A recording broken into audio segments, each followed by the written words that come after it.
So hello my dear कॉम्यान्स, कैसे हो यार आप सब।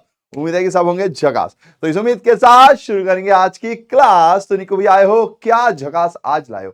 तो देखो भैया जी, जो अपनी सीरीज चल रही है वन शॉट की फॉर क्लास 11th, उसी में एक और लेक्चर लेकर आ गया हूं मैं। तो भैया इस लेक्चर का नाम क्या है तो आइए जान लेते हैं भैया जी। तो इस लेक्चर को हम कहते हैं मीनिंग ऑफ अकाउंटिंग। वैसे हमें पता है कि अगर आप एनसीईआरटी बुक फॉलो करते होगे तो इंट्रोडक्शन टू अकाउंटिंग करके आपका चैप्टर का नेम है। इसके अंदर मैंने पहला पार्ट यानी बेसिक अकाउंटिंग टर्म्स आपको दे रखा है। अगर आपने अभी तक नहीं देखा तो आप उसे देख सकते हो, वो पहले ही जा चुका है। ओके नाउ, अब इसके अंदर अगर आप बुक्स खोलोगे तो सबसे पहले आपको मीनिंग ऑफ अकाउंटिंग का टॉपिक ही समझाया जाता है, देन बेसिक अकाउंटिंग टर्म समझाया जाता है। पर मेरा मानना है कि जब तक आपको अकाउंटिंग टर्म्स नहीं आते, आप कैसे उसके आगे की बातें समझोगे। तो इसलिए मैं हमेशा बेसिक अकाउंटिंग टर्म सबसे पहले कराता हूं। तो वो मैं करा चुका हूं, प्लीज आप उसे देख सकते हो। नाउ आज का जो हमारा टॉपिक है वो मीनिंग ऑफ अकाउंटिंग में है। लेक्चर शुरू करने से पहले मैं कुछ बातें आपको बताता हूं।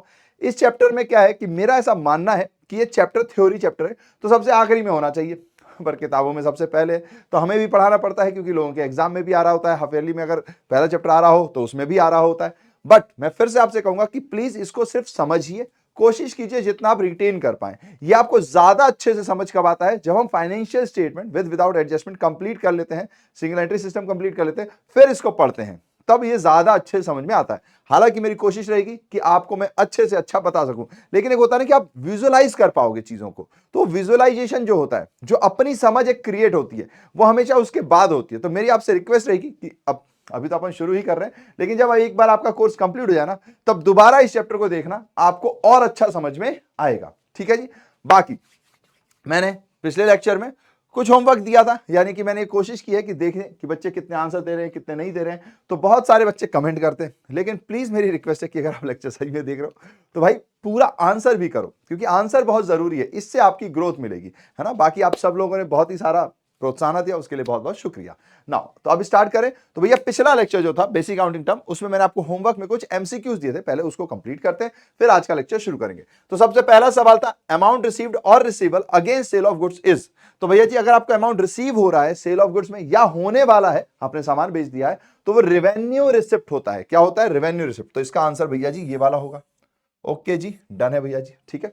नाउ उसके बाद विच of the following is a capital expenditure, इसमें से कौन सी चीजें हैं जो कैपिटल एक्सपेंडिचर है। तो वेजेस जब हमारे लिए कोई काम करता है हम उसको पे करते हैं, तो ये रेवेन्यू एक्सपेंडिचर होता है और आपको बार बार पे करना पड़ता है। फिर wages paid for building construction, repair expense of building and advertisement expense. तो देखो एडवर्टाइजमेंट एक्सपेंस भी आपका खर्चा है, ऐड होगा, आप पेमेंट करोगे। रिपेयर एक्सपेंस ऑफ बिल्डिंग, यानी बिल्डिंग बन चुकी है उसके बाद का जो भी खर्चा होता है वो एक्चुअली अलग से दिखाई देता है। जैसे आपने बाइक खरीदी होगी, अब बाइक की आप रिपेयर करा रहे हो, उसमें कभी कुछ छोटी मोटी चीजें कर रहे हो, तो वो एक नॉर्मल एक्सपेंस होते हैं। तो यानी ये तीनों ही हमारे लिए रेवेन्यू एक्सपेंडिचर है। पर सवाल हमसे पूछ रहा है कैपिटल एक्सपेंडिचर, तो कैपिटल एक्सपेंडिचर होता है wages paid for building construction. यानी कि हर वो पैसा जब किसी एसेट को बनाने में लग रहा होता है, तो वो सारे पैसे एसेट के नाम पर ही जाते हैं। जैसे मैंने जमीन खरीदी होगी, फिर मैंने उसकी नींव लगाई होगी, फिर उसके बाद एक माला बनाया, दो माला बनाया, तीन माला बनाया, तो इन सब में मैंने वेजेस पे किए होंगे। तो ये सारी कॉस्ट मेरी बिल्डिंग की कॉस्ट में ही आती है। ठीक है जी। तो ये बात आप ध्यान रखना। तो wages paid for building construction में जो भी खर्चे आपके एसेट के तैयार होने तक, ready to use, put to use होने तक के जितने भी खर्चे हैं, वो सब उस एसेट के अंदर ही काउंट किए जाते हैं। तो इसलिए ध्यान रखिएगा कि ये हमारा कैपिटल एक्सपेंडिचर में जाएगा। ओके भैया जी। फिर टेंजिबल एसेट्स, टेंजिबल एसेट्स का मतलब क्या होता है? वो एसेट्स जिसको आप देख सकते हो, छू सकते हो, महसूस कर सकते हो, जिनकी कुछ वैल्यू है। तो गुडविल हमारे लिए इंटेंजिबल होता है, पेटेंट हमारे लिए इंटेंजिबल होता है, प्रीपेड एक्सपेंस। अब यहां पे देखो टेंजिबल एसेट की बात की जा रही है, तो हम जब टेंजिबल एसेट में जाएंगे तो हमारे लिए स्टॉक हमारा टेंजिबल एसेट होगा, क्योंकि हम इसको देख सकते हैं, छू सकते हैं। प्रीपेड एक्सपेंस का मतलब होता है समय से पहले पैसे पे कर देना। ठीक है जी। तो हमने क्योंकि समय से पहले किसी को पैसे पे कर दिए, तो I have a right on somebody कि भाई तू मेरे लिए काम कर देना। तो इसलिए ये एसेट तो होता है, लेकिन ये टेंजिबल नहीं होता। ठीक है जी। तो हमारे पास जो सबसे सही आंसर होगा वो यहां पर स्टॉक होगा। ठीक है जी। अच्छा, कई बार ये कहते हैं टेंजिबल एसेट में फिक्स्ड एसेट्स आते हैं, तो यहां पे टेंजिबल एसेट का बेसिक मतलब क्या होता है कि जो ऑप्शंस हमें दिए हैं, हमें उसमें बेस्ट आंसर चूज करना होता है। तो हमारे लिए स्टॉक इसमें सबसे बेस्ट आंसर होगा। ठीक है जी। फिर fourth, a person to whom money is owed by the firm, यानी कि वो पर्सन कौन है जिसका पैसा हम पर उधार है। A person to whom money is owed by the firm, मैंने उधार ले रखा है, तो ऐसे केस में जब मैं किसी से उधार लेता हूं तो उसे हम क्रेडिटर बोलते हैं। ठीक है जी, a person to whom money is owed by the firm, firm ने पैसे ले रखे हैं, तो मैंने अगर किसी से उधार ले रखा है तो हम उसे क्रेडिटर कहते हैं। तो this is the right answer. अगर हमने किसी को उधार दे रखा हो तो क्या कहेंगे भैया, तो डेटर कहेंगे। ओके, चलो भैया आगे बढ़ते हैं। और ये हमारा लास्ट था, which of the following will be treated as drawings, इसमें से कौन सी चीजों को हम ड्राइंग्स मानेंगे। तो देखिए, withdrawal money is payment of salary to employ, अगर भैया मैंने पैसे निकाल के अपने एम्प्लॉय को सैलरी दिया तो ये तो ऑफिस का काम है, पर्सनल काम तो नहीं है। ड्राइंग्स किसको बोलते हैं, जो पर्सनल काम के लिए किया जाए, तो ये तो नहीं है, हटा दो भैया। Withdrawing money for payment to creditor, अब मैं किसी का मैंने उधार लिया था क्रेडिटर से, अब मैं उसको पैसे दे रहा हूं, उसके लिए मैंने पैसे निकाले, तो ऑफकोर्स वो तो मैं पे करूंगा ही ना, उधार लेकर भागूंगा थोड़ी। तो ये भी भैया बिजनेस का काम है। Withdrawing money for business for private expense, भैया मैंने अपने प्राइवेट एक्सपेंस यानी पर्सनल खर्चे के लिए पैसे विड्रॉ किए, जाहिर सी बात है this is the answer. Withdrawing money for purchase of asset, asset आप बिजनेस के लिए खरीदते हो और उसी का इस्तेमाल करते हो, तो जाहिर सी बात है बाकी तीनों जो हैं वो आप बिजनेस पर्पज से कर रहे हो, तो वो तो भैया जी आपके बिजनेस के ही उसमें आएंगे। लेकिन लेकिन लेकिन ये आपने पर्सनल पर्पज के लिए किया है, तो ये हमारा ड्रॉइंग्स कहलाएगा। ठीक है जी, तो ये हमारे पास 5 ऑप्शंस थे जिनके आंसर्स मैंने आपको बता दिए। अगर ध्यान देंगे तो हमारे पास ऑप्शन में है ए, बी, बी, बी एंड सी। ठीक है, तो अभी इसमें से कुछ बच्चे थे जिन्होंने आंसर दिया था, तो मैं उन लोगों के नाम ले लेता हूं, थोड़ा अच्छा लगता है। तो सबसे पहले हमारे पास है KLU, कालू साउद हैं ये शायद नाम, क्योंकि अब मुझे समझ में नहीं आ रहा तो मैंने बोल दिया, प्लीज अगर प्रोनाउंसिएशन रॉन्ग हो तो आई एम रियली सॉरी। फिर आरव पटेल, कशिश नवलनी एंड मुस्कान कुमारी, इन लोगों ने आंसर्स दिए हैं। अब सही गलत आप प्लीज खुद से चेक करेंगे, है ना, कि आपने सही दिया कि नहीं दिया, क्योंकि अभी आपके मैसेज मुझे यहां पर दिख गए हैं। वैसे कालू साउद जी का तो मैसेज दिख ही गया है, और इनका ये वाला डी वाला ऑप्शन रॉन्ग है, बस बाकी सारे सही है। प्लीज ध्यान दीजिएगा, अगर आप एसेट्स विड्रॉ कर रहे हो तो बिजनेस के लिए, है ना, तो एक ये आंसर रॉन्ग है, और बाकी के आंसर क्या थे, ओके, बाकी तो इनके ठीक है। ओके, और फिर उसके बाद अपन आगे बढ़ते हैं। तो इसके बाद हमारे पास थे टिनिंग टिनिंग टिनिंग टिनिंग, हाँ, फिर है हमारे पास आरव पटेल जी, आपने एक जो फोर्थ का आंसर है वो रॉन्ग दे दिया है, डेटर दे दिया है, बाकी आपने सब सही दिया है आंसर, तो वेरी गुड। फिर उसके बाद कशिश, इन्होंने भी, अच्छा इन्होंने सारे ही आंसर सही दिए हैं, तो वेरी गुड यार। एंड उसके बाद चलिए ठीक है, इन्होंने भी, मुस्कान कुमारी जी ने भी सारे आंसर सही दिए। तो मुस्कान और कशिश जी आपने सारे आंसर दिए हैं, कालू जी और आरव जी आपसे एक एक रॉन्ग हुआ है, प्लीज उसको ध्यान रखिएगा। ठीक है जी, चलें फिर शुरू करें आज की क्लास। तो आज की क्लास यानी जो मेन टॉपिक है आज का, ये तो हमारा प्रीवियस था, तो फिर शुरू करते हैं एक छोटी सी कहानी के साथ। अगर आप कहानी को सही से समझ गए तो यकीन मानिए ये चैप्टर हलवा है। वैसे भी चैप्टर हलवा है क्योंकि यहाँ कॉमर्स का जलवा है। कॉमर्स कौन है, आप, वो सारे लोग जो कॉमर्स पढ़कर इस दुनिया में एक पॉजिटिव बदलाव लाते हैं, लोगों की जिंदगी में कॉमर्स की मदद से कुछ भी खुशी लेकर आते हैं, वो सारे हमारे लिए, वो सारे ह्यूमंस कॉमियंस है ना। तो आप भी एक दिन पक्का ही बनोगे, और अभी भी हो गई, कुछ ना कुछ तो दिमाग आप तिड़कमबाजी लगाते ही होंगे, कुछ ना कुछ तो बेनिफिट लोगों को पहुंचाते ही होंगे। चलिए, तो अब शुरू करते हैं एक प्यारी सी कहानी के साथ। अगर आपको कहानी समझ में आई तो ये चैप्टर हलवा है, क्योंकि कॉमर्स का जलवा है। चलिए तो स्टार्ट करते हैं। तो एक प्यारी सी कहानी है, देखिए, हमारी माँ है, प्यारी सी माँ, ठीक है जी। अब माँ चाहती है ना, पेरेंट्स चाहते हैं कि बच्चा अच्छे से पढ़ाई करे। तो देखिए इनके बाबू, है ना, बबुआ, तो भैया जी इन्होंने कहा माँ मुझे ना कॉलेज में एक प्रोजेक्ट बनाना है। ठीक है, ये फनी भी है, लेकिन इससे प्लीज लर्निंग की ओर ज्यादा ध्यान देना है ना, सिर्फ फन में नहीं भागना है, लर्न विद फन करना है। ठीक है जी, चलिए, तो भैया जी इन्होंने क्या किया, इन्होंने पैसे मांगे। मान लीजिए एग्जाम्पल के लिए, वैसे ये नोट खत्म हो चुके हैं, मान लीजिए एग्जाम्पल के लिए इन्होंने 10,000 रुपए मांगे होंगे। ठीक है जी, या 5,000, चलो 5,000 मांगे। हम अभी के लिए मान लेते हैं कि ये जो पैसे इनको मिले यही इनकी इनकम है, पॉकेट मनी ही इनकी इनकम है, अभी तो ये कमाते वमाते तो है नहीं, तो इसी को अपन इनकी इनकम मान लेते हैं कि जो पैसे इनको मिलते हैं। ओके, चलिए, अब इन्होंने लिए हैं प्रोजेक्ट के लिए। अब देखिए आगे की कहानी में क्या हो रहा है। अब आगे की कहानी में देखिए, आगे की कहानी में बाबूजी आ गए हैं हमारे, ठीक है जी, बबुआ जी आ गए। अब बबुआ जी आए हैं तो उनकी फ्रेंड भी आ गई है। ठीक है जी, तो फ्रेंड आ गई हैं, अब दोनों मिलेंगे। तो देखिए बबुआ जी के हाथ में गुलाब है, अब आप समझ गए होंगे कि ये फ्रेंड कौन सी है। फिर इन्होंने भैया जी इनको गुलाब पकड़ाया, ध्यान से देखते जाइएगा, गुलाब आया है, गुलाब इन्होंने इनको पकड़ाया। पर सिर्फ गुलाब से क्या होता है, है ना। आजकल तो भैया जी कॉफीज का भी जमाना है। तो देखिए भैया इनको दिख गई कैफे में गए और इन्होंने कॉफी ऑर्डर की। कॉफी भी देख रहे हो दिल के शेप की ऑर्डर की है। वाह जी वाह। चलिए ठीक है, अब आप में से किसी की ऐसी कहानी ना हो, क्योंकि पहले कुछ बन जाइएगा, उसके बाद ये कहानियां अच्छी लगती हैं, वरना बाद में दर्द देती हैं। ये आप किसी से भी पूछ सकते हो, ठीक है जी ना। फिर भैया कॉफी से क्या होगा, थोड़ी शॉपिंग वॉपिंग भी करनी पड़ेगी, है ना। तो फिर इन्होंने देखा एक शॉपिंग मॉल और इन्होंने यहां से शॉपिंग भी कर ली, ठीक है। तो यहां तक तो सारी चीजें ठीक थी। एग्जाम्पल के लिए अपन मान लेते हैं कि कॉफी की कुछ प्राइस होगी, रोज का कुछ प्राइस होगा और शॉपिंग का कुछ प्राइस होगा। परंतु ट्विस्ट कहां आया कि इनकी बबुआ जी की छुटकी भी थी। छुटकी सिस्टर ने ये सब कुछ देख लिया। अब बबुआ जी तो बातों में लगे हुए थे, शॉपिंग वॉपिंग करने में लगे हुए थे, उन्होंने ध्यान नहीं दिया। कहानी समझ गया ना भैया जी। 3 चीजें ऑर्डर हुई हैं, छुटकी ने देख लिया है, बबुआ जी ने मम्मी से पैसे लिए हैं। ओके जी, यहां तक सब डन है, ठीक है भैया जी। अब देखो एग्जाम्पल के लिए अपन मान लेते हैं, एग्जाम्पल के लिए कि भैया जो रोज है वो 50 रुपए का है, जो इन्होंने कॉफी पी वो 150 की है और शॉपिंग इन्होंने 3000 की। तो यानी कि इनका अगर मैं टोटल देखूं तो 3200 रुपए इनके खर्च हुए। आ रही है बात समझ में, 3200 रुपए इनके खर्च हुए, ठीक है भैया जी। आगे बढ़ते हैं। अब आप लोग मुझे खुद बताओ, अगर ऐसा कंडीशन आपके साथ होता, खुद सोचकर बताना है, ठीक है जी, या कमेंट में भी बता सकते हो। अगर ऐसी कंडीशन आपके साथ होती तो क्या होता, छुटकी क्या करती। वैसे तो रक्षाबंधन आ रहा है तो छुटकी मोटे पैसे मांगती, है ना। और या फिर हमारी कहानी के हिसाब से छुटकी ने जाके घर में बता दिया कि मम्मी पता है क्या हुआ। तो देखिए देखिए, मम्मी जी आई, छुटकी जी आई, खुशी खुशी मम्मी, ये देखो आ गई, टड़ंग आ गई। और अब इन्होंने सारी कहानी मम्मी जी को बता दी। अब बताइए इसके आगे की कहानी आपको खुद पता होनी चाहिए कि मम्मी जी ने क्या किया होगा।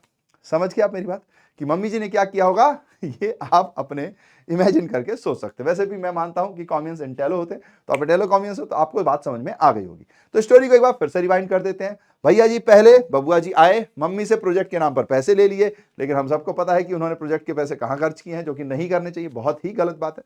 पर पहले वो गए, रोज लिया, बबुआ जी ने अपनी सोना जो भी आप कह लो XYZ उनको दे दिया, ठीक है जी।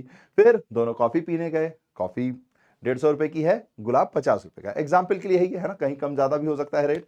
फिर उसके बाद शॉपिंग की, जो कि हमारे पास 3000 रुपए की थी, टोटल हो गया 3200 रुपए खर्च हुए। और वो मौज मस्ती से चले गए, उनको लगा क्या ही पता चलेगा किसी को। अब छुटकी ने देख लिया, देख के उन्होंने क्या किया, मम्मी जी को बता दिया। और ये प्यारी सी कहानी जो आप सबके रिलेटेबल ना हो, मैं ये उम्मीद कर रहा हूं, पर हो सकता है कई लोग इससे रिलेट भी कर पा रहे होंगे। यही अकाउंटिंग है, ये पूरा प्रोसेस ही अकाउंटिंग है। आइए इसको समझते हैं। कहानी तो सुना दी मैंने, अब लॉजिकल सेंस में जाते हैं, ठीक है जी। चलें, तो देखिए ध्यान दीजिएगा। सबसे पहले अकाउंटिंग का मतलब क्या है कि आपको कैसे पता चलेगा कि भैया रोज 50 रुपीज का है। आपको कैसे पता चलेगा रोज 50 रुपीज का है। जाहिर सी बात है, आप किसी भी दुकान पे कुछ भी खरीदते हो तो बिल बनता है ना। अब लोकल दुकान में आप बिल नहीं बनवाते, अलग बात है, लेकिन बिजनेस में आपको बिल बनाना पड़ेगा। तो जाहिर सी बात है, आपको बिल से पता चलेगा कि भैया जी ये क्या है, 50 रुपए का है। फिर उसके बाद इन्होंने कॉफी पी थी, फिर उसके बाद इन्होंने कॉफी पी 150 रुपए की, ये भी बिल से पता चलेगा, ठीक है जी। फिर इन्होंने शॉपिंग की, फिर इन्होंने शॉपिंग की।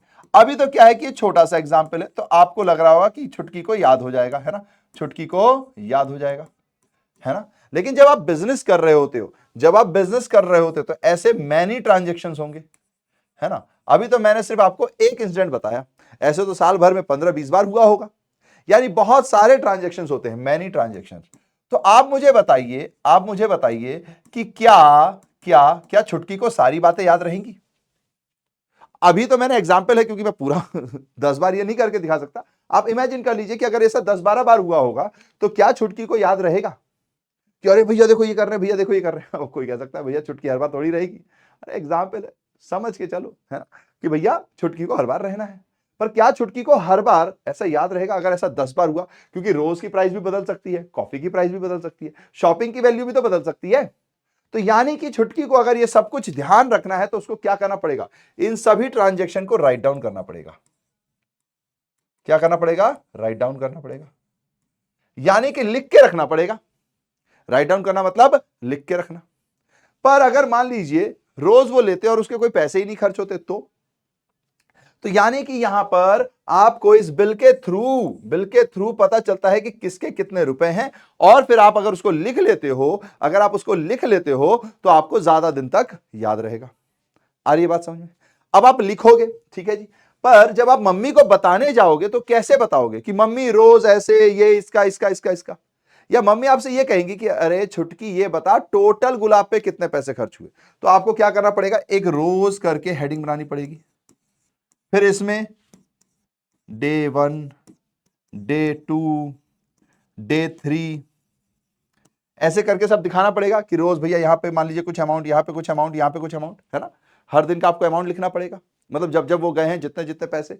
ऐसे ही फिर आपको कॉफी का भी बनाना पड़ेगा कि मम्मी उस दिन तो इन लोगों ने एक ही कॉफी पी, फिर जब तीसरी बार गए तो दो दो कॉफी पी, उस दिन तो भैया नॉर्मल वाली कॉफी थी, एक दिन तो महंगी वाली कॉफी पी, है ना। तो यानी कि आपको एक कॉफी का भी बना के रखना पड़ेगा कि कॉफी पे टोटल खर्च कितना हुआ है। फिर उसके बाद आपको एग्जाम्पल के लिए कह रहा हूं मैं, शॉपिंग के ऊपर भी बनाना पड़ेगा, ठीक है जी। तो ये अलग अलग खर्चे हैं। ओके ओके जी, तो ये अलग अलग खर्चे हैं, यानी कि पहले तो आप जो भी हुआ होगा 10 बार 15 बार उन सबका एक ट्रांजैक्शन होगा, उन सबको राइट डाउन करोगे।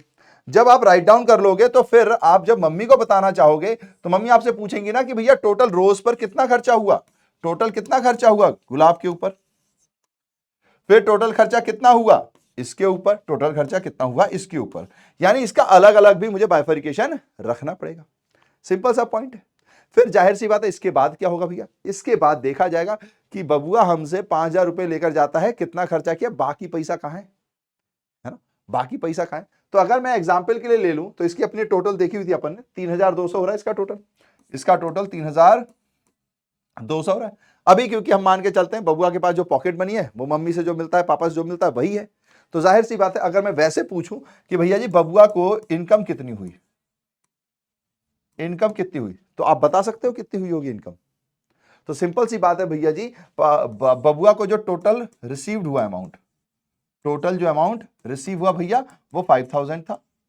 बबुआ ने जो टोटल पेमेंट कर दी, टोटल पेमेंट कर दी वो कितनी कर दी भैया, वो कितनी कर दी 3,200, यानी कि भैया 1,800 रुपए बबुआ की इनकम हो गई, यानी कि भैया 1,800 रुपए बबुआ की इनकम हो गई। आ रही है बात समझ में, आ रही है बात समझ में। तो इनकम कितनी हुई 1,800 हुई, ठीक है। ये एक छोटा सा एग्जांपल था। अब यहां पर अपन ने क्या क्या सीखा है, इसी चीज को थोड़ा सा थ्योरी में स्टार्ट करते हैं। यही हमारी पूरी अकाउंटिंग है। अगर आपको ये एग्जांपल याद है तो मतलब कि ये सारा चैप्टर आपके लिए हलवा हो गया है, ठीक है जी। शुरू कर दूं अब अपन चले लॉजिक्स के ऊपर, पढ़ाई जो अपने को एग्जाम में लिखकर मार्क्स मिलते हैं, ठीक है। अब देखो ये चैप्टर से 4 नंबर 5 नंबर का आता है ना, लेकिन बात 4-5 नंबर की नहीं है। अगर आप इसको सही से समझोगे तो आपको बिजनेस का पूरा प्रोसेस समझ में आएगा, ठीक है जी। क्या पूरा प्रोसेस, इसी को कहते हैं अपन अकाउंटिंग। अब अकाउंटिंग में देखिए क्या है प्रोसेस। सबसे पहले आ रहा है आई, आई यानी कि आइडेंटिफिकेशन, आई यानी कि आइडेंटिफिकेशन। सबसे पहले ये आइडेंटिफाई तो करना पड़ेगा ना कि ट्रांजैक्शन हुआ क्या है, ट्रांजैक्शन हुआ क्या है। तो सही बात है भैया, भैया ने रोज खरीदा, तो सबसे पहले तो आपको ये ट्रांजैक्शन आइडेंटिफाई करना होता है कि हाँ भैया आइडेंटिफाई कर लिया। आइडेंटिफाई करके आपको इसमें देखना है कि ये पैसे में हुआ है कि नहीं हुआ, मनी टर्म्स, ठीक है जी। फिर मनी टर्म्स के बाद आपका आता है एम यानी कि मेजरमेंट। मेजरमेंट का मतलब है कितना पैसा, कितना पैसा लगा, ये भी तो जरूरी है कैलकुलेट करना, है ना। कितना पैसा आखिरकार इसमें खर्च हुआ। तो पहले आपको यह देखना है कि पैसे लगे कि नहीं लगे, फिर उसके बाद आपको ये देखना है कितने पैसे लगे, मेजर करना है 50 रुपए 150 रुपए 3,000 रुपए 10,000 रुपए 5,000 रुपए 4,000 रुपए कितने, तो ये आ गया। देन उसके बाद जब छुटकी ने ये सब देख लिया कि हाँ भैया रोज का इसका इसका इसका इतना इतना सब, तो उसने ये सब चीजों को राइट डाउन कर लिया, राइट डाउन कर लिया। राइट डाउन का मतलब है रिकॉर्डिंग, तो आर से आता है आपका रिकॉर्डिंग, ठीक है जी। क्या आता है रिकॉर्डिंग। अभी मैं एग्जांपल के लिए बता रहा हूं, अंदर अपन सीखेंगे। रिकॉर्डिंग का मतलब है हमारे पास एक चैप्टर होता है जर्नल, तो हमें इसको कैसे रिकॉर्ड करना है भैया। क्या मैं कॉपी पे ऐसे लिख दूं जैसे मैंने ये ऐसे लिखा हुआ है, क्या मैं ऐसे लिख दूं, कैसे लिखा जाता है अकाउंट्स के अंदर, तो वो आपको सीखना होता है जर्नल के अंदर। तो अभी आप सिर्फ नाम याद कर लो क्योंकि जर्नल चैप्टर आएगा उसमें आपको बताया जाएगा, समझ रहे हो आप। जब जर्नल चैप्टर आएगा तो उसमें आपको ये बताया जाएगा। अभी बस आप याद रखिए कि भैया रिकॉर्डिंग मतलब लिखना। अब लिखने की एक कला है अकाउंट्स के अंदर, और वो कला क्या है वो इस चैप्टर में आपको सिखाया जाएगा। ठीक है, इसी के साथ आता है सब्सिडियरी बुक भी स्लैश। अगर बहुत सारी एंट्री हैं तो हमें कुछ बुक्स बनानी पड़ती हैं। ये भी आप कब सीखोगे, जब इस चैप्टर में जाओगे। अभी सिर्फ नाम याद रखना है आपको, इस चैप्टर में बस बेसिकली नाम याद रखना है। तो सब्सिडियरी,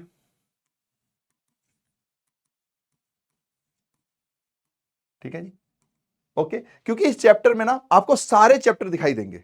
आपको इसके अंदर जर्नल भी चैप्टर दिखाई देगा, अभी लेजर भी दिखाई देगा, अभी ट्रायल बैलेंस का भी नाम आ जाएगा, अभी फाइनेंशियल स्टेटमेंट वर्ड्स आ जाएंगे। तो आपको लगेगा ये सब है क्या, मुझे आज ही बताओ। तो Rome was not built in a day, क्योंकि हर टॉपिक के लिए अलग अलग चैप्टर्स हैं। तो जाहिर सी बात है आज मैं आपको बस ये बता सकता हूं कि जहां पर ये रिकॉर्ड किया जाएगा, रिकॉर्ड करने का तरीका वो आप यहां सीखोगे। कैसे रिकॉर्ड करते हैं, इसके क्या रूल्स होते हैं, सब आप इस चैप्टर में सीखोगे, आज नहीं सीख पाओगे। तो ये बात थोड़ा सा आपको ध्यान रखनी है ना। नहीं तो कई बार बच्चे को लगता है कि अरे यार पहला चैप्टर में इतने सारे वर्ड्स हैं, सब हमें पता क्यों नहीं रहे। क्योंकि हर एक चीज का एक पूरा चैप्टर है। अब मैं अगर इसी चैप्टर को अभी पढ़ाने लग जाऊं तो ये चैप्टर कब पूरा होगा। ठीक है, तो ये एक बेसिक सी बात आपको ध्यान रखनी है। चलो ठीक है भैया जी, रख लेंगे, ये मैं उम्मीद करके चल रहा हूं, क्योंकि और कोई ऑप्शन भी नहीं है। फिर रिकॉर्डिंग के बाद आता है क्लासिफिकेशन। क्या आता है, क्लासिफिकेशन।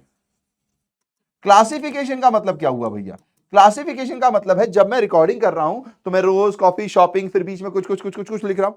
लेकिन मुझसे अगर कोई पूछ ले कि भैया ये बताओ मुझे सिर्फ रोज के ऊपर कितना खर्चा हुआ, तो मुझे लिखना पड़ेगा ना डे 1 डे 2 डे 3 जितने दिन भी मैंने देखा है उसके हिसाब से मुझे लिखना पड़ेगा, फिर उसकी टोटलिंग करनी पड़ेगी। यानी रोज का एक स्पेसिफिक टोटल आएगा, ऐसे ही कॉफी का एक स्पेसिफिक टोटल आएगा, शॉपिंग का एक स्पेसिफिक टोटल आएगा। इसी को कहते हैं कि जितनी भी ट्रांजैक्शंस आपने की है उन सबको अब हेडवाइज क्लासिफाई कर दो, अलग अलग कर दो। जैसे मान लीजिए मैंने आपको एक बॉल दिया, उसमें चावल डाल दिए, उसमें मसूर की दाल डाल दी, उसमें अरहर की दाल डाल दी, उसमें बाकी कुछ डाल दिया, और अब मैंने कहा कि इसको अलग अलग करो। तो आपको अरहर को अलग करना पड़ेगा, मसूर को अलग करना पड़ेगा, चावल को अलग करना पड़ेगा। समझ रहे हो ना, चने डाल दिए तो उसको अलग करना पड़ेगा, यानी बाइफरिकेशन करना। तो इसको बोलते हैं क्लासिफिकेशन। और इसको कैसे किया जाता है, तो लेजर बना के किया जाता है। क्या बना के किया जाता है, लेजर बना के। इसका भी एक चैप्टर है, कैसे बनाया जाता है भैया, क्या होता है, ये सब अपन वहां सीखेंगे। अभी आप इतना समझ लो कि हमारा चौथा स्टेप जो होता है, चौथा स्टेप, इसको नंबरिंग दे देता हूं, ये ज्यादा सही रहेगा। ठीक है जी, चौथा स्टेप जो होता है वो हमारा क्लासिफिकेशन होता है। Number 1 identification, number 2 measurement, number 3 record कर लो, नंबर 4 इसको क्लासिफाई कर लो, नंबर 5 समराइज करना। नंबर 5 हमारा समराइज करना। ठीक है, एस समराइजेशन। अब इसमें क्या होता है भैया, तो समराइजेशन में आपके पास दो चीजें आती हैं, प्लीज इनको ध्यान देंगे, है ना। एक होता है ट्रायल बैलेंस, एक क्या होता है, ट्रायल बैलेंस। ठीक है, अभी अकाउंट्स में आपको पता नहीं होगा, दो साइड्स होती हैं, डेबिट और क्रेडिट साइड। जब भी आप कुछ भी करते हो तो कुछ डेबिट होता है कुछ क्रेडिट होता है, और ये अल्टीमेटली बराबर आ जाते हैं। तो ये चेक करने के लिए होता है कि आपका डेबिट साइड क्रेडिट साइड के बराबर है कि नहीं। भैया डेबिट साइड क्रेडिट साइड ये क्या होता है, तो देखो जैसे ये दो हाथ है, ये डेबिट ये क्रेडिट, ये दोनों लास्ट में इक्वल आने चाहिए। भैया कैसे पता चलेगा कोई चीज डेबिट होती है कोई चीज क्रेडिट होती है, वो आप जर्नल के चैप्टर में सीखोगे। तो अभी इस पे ध्यान मत दो, बस ये ध्यान दो कि एक ट्रायल बैलेंस करके कोई चीज है जहां पर कुछ चीजें डेबिट होती हैं कुछ चीजें क्रेडिट होती हैं, और ये अल्टीमेटली लास्ट में बराबर होते हैं। अगर बराबर है तो ओके भैया, अगर बराबर नहीं आए तो कुछ ना कुछ गलती होगी, वो चेक करेंगे, पर वो अपन आगे सीखेंगे, अभी बस इतना समझ लो। तो समराइजेशन में हमारे पास पहला स्टेप होता है ट्रायल बैलेंस, फिर दूसरा स्टेप होता है इनकम निकालना। इनकम निकालने के लिए हम यहां पे वर्ड यूज करते हैं trading and profit and loss account, trading and profit and loss account. ठीक है जी, यहां पे हम प्रॉफिट या लॉस निकालते हैं। फिर एक और चीज आती है सी, बैलेंस शीट। क्या होती है, बैलेंस शीट। यहां पर भी जैसे डेबिट और क्रेडिट होते हैं वैसे यहां पर भी दो साइड्स होती हैं, एक एसेट साइड एक लायबिलिटी साइड। ये दो हाथ है, लायबिलिटी साइड एसेट साइड, और यहां पर लायबिलिटी और एसेट बराबर होते हैं। भैया ये एसेट्स क्या होते हैं लायबिलिटीज क्या होते हैं, पिछले लेक्चर में पढ़ा रखा है, प्लीज उसे जरूर देखिए। और एसेट्स हमेशा लायबिलिटीज के बराबर होते हैं। ओके जी, ठीक है। तो इसके अंदर हमारे पास ये तीन चीजें आती हैं। ओके, ये पांचवा स्टेप है। फिर उसके बाद क्या हुआ, अगर मैं आपसे पूछूं कि भैया जी जब छुटकी ये सब देख रही थी, है ना, जब छुटकी ये सब देख रही थी, ठीक है जी, तो जब छुटकी ये सब देख रही थी, तो जब मैं आपसे अगर पूछता हूं, ठीक है जी, मैं आपसे पूछता हूं, ठीक है, छुटकी ने ये सब देख लिया, ओके, चलिए ये सब देखा, तो छुटकी को क्या लगा होगा ये दीदी कौन है, या आपको क्या लगा होगा ये दीदी कौन है? दीदी खास दोस्त हैं भैया। यूं तो छुटकी को कभी कॉफी पे नहीं ले जाते, रक्षाबंधन में भी सोचते हैं कि कैसे कम में बात बन जाए, है ना, लेकिन छुटकी जिद्दी होती है, कुछ ना कुछ एक्स्ट्रा ही लेती है। ओके, तो अब पॉइंट क्या है कि यार कुछ ना कुछ तो चक्कर है, ये सिर्फ दोस्त तो नहीं है ना, एक पॉइंट आता है। तो यानी कि हम क्या कर रहे हैं, एनालाइज कर रहे हैं ना। एनालाइज क्या कर रहे हैं, अरे यार भैया रोज क्यों दे रहे हैं, रोज सबको तो नहीं देते, कॉफी भी ले रहे हैं दिल के शेप वाली, अच्छा शॉपिंग भी करा रहे हैं, अरे वाह। तो यानी कि मैं कुछ ट्रांजैक्शंस को देख रहा हूं, कुछ बिहेवियर्स को देख रहा हूं, एनालाइज कर रहा हूं, भैया को चेक कर रहा हूं कि भैया का बिहेवियर ऐसा मेरे साथ तो नहीं होता, सबके साथ तो नहीं होता, इनके साथ क्यों है। तो एनालाइज करने के बाद मैंने एक इंटरप्रिटेशन निकाला। इंटरप्रिटेशन क्या निकाला, तो ये भैया की कोई खास दोस्त है। तो एनालाइज करना और इंटरप्रिटेशन, तो पूरा जो भी ट्रांजैक्शन हुआ आपके कंपनी में उसको एनालाइज कर रहे हैं और फिर एक रिजल्ट निकालने की कोशिश कर रहे हैं, एक इंटरप्रिटेशन कर रहे हैं कि अच्छा तो इसका मतलब कि ये खास दोस्त हैं। आई बात समझ में? तो बस यही यहां पर पॉइंट है कि अगला स्टेप होता है हमारा, अगला स्टेप 6 स्टेप होता है हमारा analysis and interpretation. Analysis and interpretation, और ये एक साथ वर्ड यूज होता है कि जहां पर मैं एनालाइज करूंगा कि मेरा बिजनेस क्या काम कर रहा है, कैसे काम कर रहा है, और उससे एक निष्कर्ष निकालूंगा कि अच्छा तो ये मुझसे गलत हो गया या ये मुझसे सही हो गया। आ रही है बात समझ में? ये अकाउंटिंग का स्टेप है। फिर उसके बाद क्या किया छुटकी ने, उसके बाद क्या किया, जैसे ही छुटकी को पता चला अच्छा खास दोस्त है, वैसे रियल वर्ल्ड में तो भैया क्या करेंगे, अरे चुटकी ले तू भी 1000 रुपए रख ले पर बताना मत, है ना। लेकिन अपन यहाँ पे क्योंकि आगे का स्टेप भी फॉलो करना है, हमें अकाउंटिंग को समझाना है बेसिकली, तो हमने क्या किया, छुटकी गई मम्मी को बताने। यानी कि ये जो भी कुछ होगा ये किसी ना किसी को पता होना चाहिए, किसी ना किसी को पता होना चाहिए, यानी कि कम्युनिकेशन। यानी कि यहां पे लास्ट स्टेप होता है, 7वां स्टेप होता है कम्युनिकेशन। क्या होता है, कम्युनिकेशन। क्या होता है, कम्युनिकेशन। कम्युनिकेशन का मतलब है कि ये जो भी आपने किया ये किसी ना किसी को आप बताओगे, और ये कम्युनिकेशन जो होता है ये आपकी इसमें इंटरेस्टेड पार्टीज होती हैं। इंटरेस्टेड पार्टीज मतलब जिनकी नजर आपकी ये पूरे बिजनेस के ऊपर होती है। जैसे कि घर में बबुआ के ऊपर मम्मी पेरेंट्स की नजर है, छुटकी की नजर है कि भैया बबुआ कहीं इधर उधर ना निकल जाए, अच्छे से पढ़ाई करे, ये करे। ऐसे ही जब बिजनेस कोई कर रहा होता है तो गवर्नमेंट की नजर होती है, इंप्लॉइज की नजर होती है कि भाई बिजनेस चलता रहे, वरना वो तो सड़क पे आ जाएंगे, उनकी जॉब चली जाएगी। तो ये सब कुछ इंटरेस्टेड पार्टीज होती हैं जिनको आपको पूरी अकाउंटिंग को कम्युनिकेट करना पड़ता है। तो ये जो 7 स्टेप है यही अकाउंटिंग है, यही उस एग्जाम्पल का थीम था, बस खत्म। बट भैया ऐसे ऐसे थोड़ी चलेगा, थोड़ा बहुत कुछ पढ़ाओ तो सही, एग्जाम में क्या लिख के आएंगे। तो चलो फिर अब वो बातें पढ़ते हैं। थ्योरी थोड़ी सी बोरिंग होगी, इसीलिए मैं आपसे कहूंगा ये नोट्स आपको टेलीग्राम चैनल पे मिल जाएंगे कॉमर्स वाला के, तो आप वहां से देख लेना, मैं आपको समझाने वाला काम करूंगा, है ना, ये बात आपको ध्यान रखना है, ठीक है जी। चलिए तो शुरू करते हैं भैया जी, लेट्स स्टार्ट। तो देखिए भैया जी, मीनिंग ऑफ अकाउंटिंग क्या है भैया, मीनिंग ऑफ अकाउंटिंग तो यही 7 स्टेप मीनिंग ऑफ अकाउंटिंग है। देखो, accounting is the art of recording, classifying, summarizing in a significant manner in terms of money, transactions and events which are in part at least of financial character and interpreting the result thereof। यानी कि भैया accounting क्या है, और ये बताया किसने है, American institute of certified public accountant AICPA इन 1941 में ये बने थे, तो इनके द्वारा ये बात बताई गई है। वही स्टेप है कि भैया अकाउंटिंग एक प्रकार की आर्ट है, आर्ट मतलब लिखना ना, ड्राइंग्स करते हैं अपन, पूरे प्रॉपर वे में होता है। कला है, एक कला है क्या, रिकॉर्ड करना, क्लासिफाई करना, फिर उसको समराइज करना इस तरीके से कि भैया आपका पैसे की वैल्यू आपको पता चल जाए, फिर ट्रांजैक्शंस इवेंट जो भी उन सबको मनी वैल्यूज में आपको रिकॉर्ड करना है, और वो जो मनी वैल्यू फाइनेंशियल कैरेक्टर का ही होगा एटलीस्ट, है ना। ऐसा तो नहीं हो सकता कि अपन नॉन फाइनेंशियल कैरेक्टर की एंट्री करते, पैसे का इन्वॉल्वमेंट तो वहां होना चाहिए, उसका मॉनेटरी टर्म तो होना चाहिए, बस यही है, दैट्स इट। अब भैया अकाउंटिंग के कुछ कैरेक्टरिस्टिक्स हैं, तो जो अभी मैंने बताया वही है, बस थोड़ा थोड़ा इसमें एक दो नए पॉइंट आएंगे। तो कैरेक्टरिस्टिक्स ऑफ अकाउंटिंग क्या है, तो सबसे पहला है आइडेंटिफिकेशन। यानी सबसे पहले अगर आपको अकाउंटिंग करनी है तो आपको आइडेंटिफाई करना होगा कि ट्रांजैक्शन फाइनेंशियल नेचर का है कि नहीं है।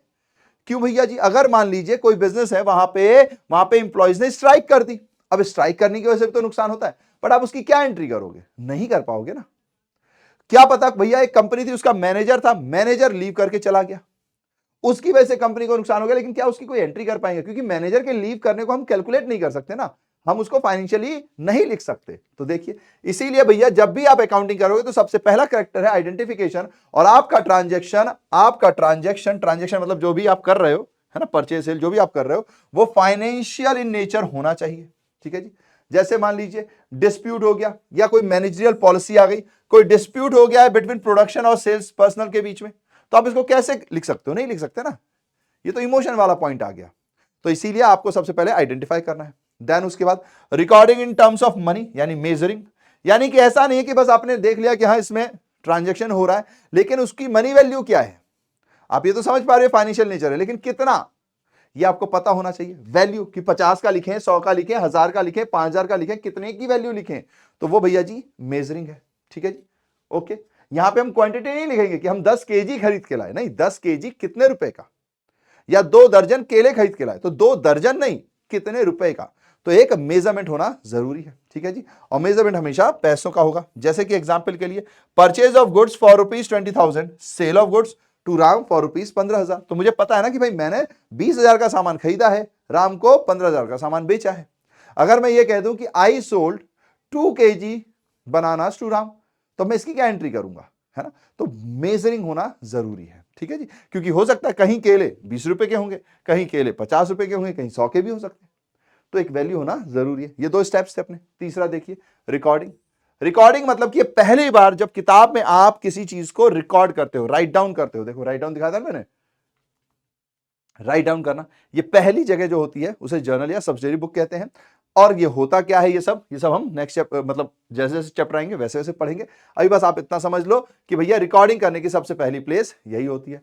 तो recording of business transaction in the books of account is an art, और ये एक प्रकार का आर्ट है, कैसे लिखना है ना, लिखने का एक तरीका है, ऐसे नहीं कि कुछ भी लिख दिया, कहीं भी लिख दिया। ओके, और जब कोई बड़ा बिजनेस होता है तो वहां पर हम इसको ये जो जर्नल है इसको डिवाइड करते हैं, ठीक है जी, बिटवीन सब्सिडरी बुक। ओके, अभी सब्सिडरी बुक्स कौन कौन से होते हैं, क्या होता है, ये आप उस चैप्टर में जब अपन जाएंगे वहां सीखोगे। ठीक है जी, चलिए। उसके बाद है क्लासिफिकेशन। क्लासिफिकेशन मतलब हर एक एक्सपेंस को अलग अलग तरीके से क्लासिफाई करना, सैलरी को अलग दिखाना, वेजेस को अलग दिखाना। जैसे इसमें रोज का एक अलग बाइफरिकेशन था, कॉफी का एक अलग था, और अपने शॉपिंग का एक अलग था। तो ये है क्लासिफिकेशन। ये हम कहां सीखते हैं भैया, तो ये हम सीखते हैं लेजर में। ठीक है जी, ये रहा लेजर में। और ये सब कुछ डेट वाइज होता है, जैसे डे 1, डे 2, डे 3 था, तो मैं तो अभी आपको एग्जांपल समझा रहा हूं इसलिए, अदरवाइज डेट वाइज होता है। 1 अप्रैल, 15 अप्रैल, 10 मई, जो भी डेट होगी उसके हिसाब से। तो ये हमेशा क्रोनोलॉजिकल ऑर्डर में होते हैं। ठीक है जी, जर्नल एंट्री भी आपकी हमेशा क्रोनोलॉजिकल ऑर्डर में होती है, डेट वाइज ही ये चलता है। ठीक है भैया जी, 4 स्टेप हो गए। पांचवा समराइजिंग। समराइजिंग का मतलब ये जो पूरा डाटा है इसको शॉर्ट फॉर्मेट में बताना कि भैया कितना फायदा हुआ, कितना नुकसान हुआ, सारे जो डेबिट थे वो क्रेडिट के बराबर थे कि नहीं। तो यहां पर आता है आपका काम, पहले तो ट्रायल बैलेंस, ये रहा। सबसे पहले आप क्या बनाते हो, ट्रायल बैलेंस बनाते हो। ठीक है जी, फिर उसके बाद अगर आपको फायदा नुकसान जानना है तो आपको trading and profit and loss account and balance sheet बनाना होता है। Trading and profit and loss account को इनकम स्टेटमेंट भी कहते हैं, ये भी ध्यान रखना। कई बार अपन जब अभी थ्योरी पढ़ेंगे तो उसमें इनकम स्टेटमेंट लिखा होगा। इनकम स्टेटमेंट किसको कहते हैं, trading and profit and loss account को, नाम से समझ में आ रहा होगा, जहां से इनकम का पता चले। ठीक है जी, और बैलेंस शीट को हम पोजीशन स्टेटमेंट बताते हैं, यहां हमें हमारे एसेट्स और लायबिलिटीज की वैल्यू का पता चलता है। ठीक है जी, तो ये हमारे समराइजिंग स्टेप के अंदर आते हैं। 3 चीजें, trial balance, trading and profit and loss account and balance sheet. ठीक है, ट्रेडिंग एंड पीएल को इनकम स्टेटमेंट भी कहते हैं, और बैलेंस शीट को पोजीशन स्टेटमेंट भी कहते हैं। इसी के आगे कई बार फाइनेंशियल पोजीशन स्टेटमेंट लिख देते हैं। तो फाइनेंशियल मतलब बात वही है ना, पैसों का तो होना ही है, अगर पैसे इसमें इन्वॉल्व नहीं है तो फिर एंट्री हम करेंगे ही नहीं। ठीक है जी, ओके भैया जी। फिर आता है आपके पास एनालाइजिंग एंड इंटरप्रिटेशन। इसका मतलब क्या होता है, इसका मतलब कि जो भी ट्रांजैक्शन आपकी कंपनी में हुआ, जैसे छुटकी ने देखे ये सारी चीजें, उसने एनालाइज किया कि भैया ऐसे तो नहीं करते, फिर एक रिजल्ट निकाला कि अच्छा ये होगा। ऐसे जब आप बिजनेस करते हो तो बिजनेस करते वक्त आप बहुत सारी एक्टिविटीज करते हो, फिर एट लास्ट आप देखते हो कि फायदा हुआ कि नुकसान हुआ। अगर फायदा हुआ तो किन वजहों से हुआ, नुकसान हुआ तो किन वजह से हुआ। तो जो वो देख रहा है वो एनालाइज करना है, फिर वो वजह को जानना, एनालाइज करना, फिर अब मैं ऐसा करता हूं, अगर इस वजह से नुकसान हुआ तो अगले साल में ऐसा करूंगा। इंटरप्रिटेशन कि ये वजह थी तो अब मुझे ऐसा करना है, ये वजह थी तो अब मुझे ऐसा करना है। तो analysis and interpretation, analysis and interpretation of financial statement provide useful information concerning operating and financial performance. यानी कि भैया जी यहीं से पता चलता है कि आपकी ऑपरेटिंग यानी कि trading and profit income statement में क्या वैल्यू आ रही है, बैलेंस शीट में क्या वैल्यूज आ रही है, उनको एनालाइज करके रिजल्ट निकालना और फिर आगे की रणनीति तैयार करना। अब यहां तक तो सारा काम अपना है, देखिए, ताकि आप एक मीनिंगफुल डिसीजन बना सको about the operating and financial performance of the business, ताकि आप समझ पाओ कि क्या बिजनेस ने किया है। अब इस बात को कम्युनिकेट करना है, ये रहा हमारा आखिरी step, communicating. Accounting is a language, इसीलिए अकाउंटिंग को एक लैंग्वेज कहते हैं। जैसे आपको वाटर चाहिए तो आप बोलोगे ना, प्लीज पास मी वाटर, पानी दे दीजिए, जल ले लीजिए, है ना।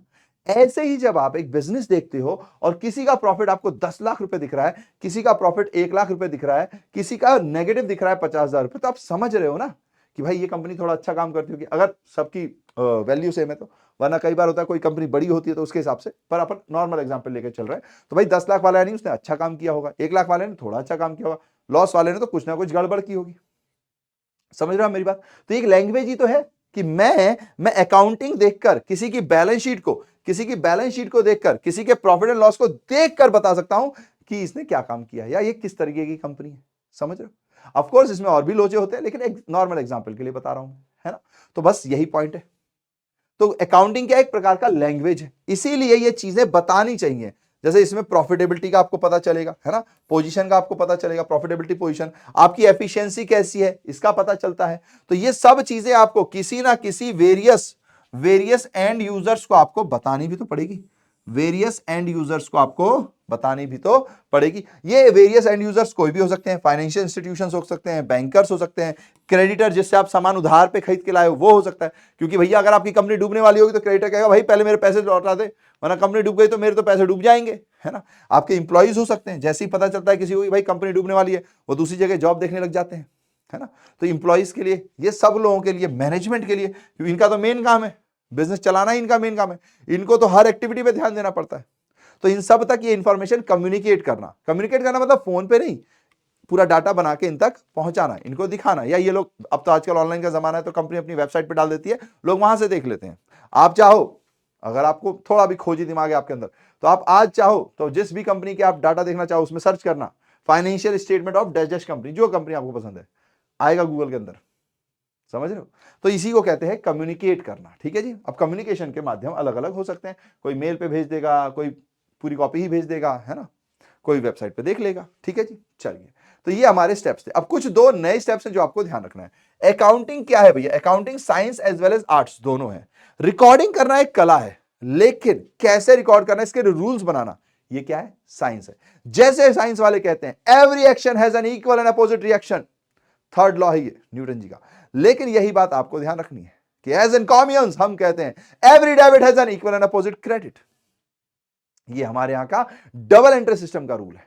तो ये जो रूल है ये साइंस है, पर उसको लिखने की कला, कैसे लिखना है, क्या स्पेसिंग मेंटेन करनी है, वो आर्ट्स है।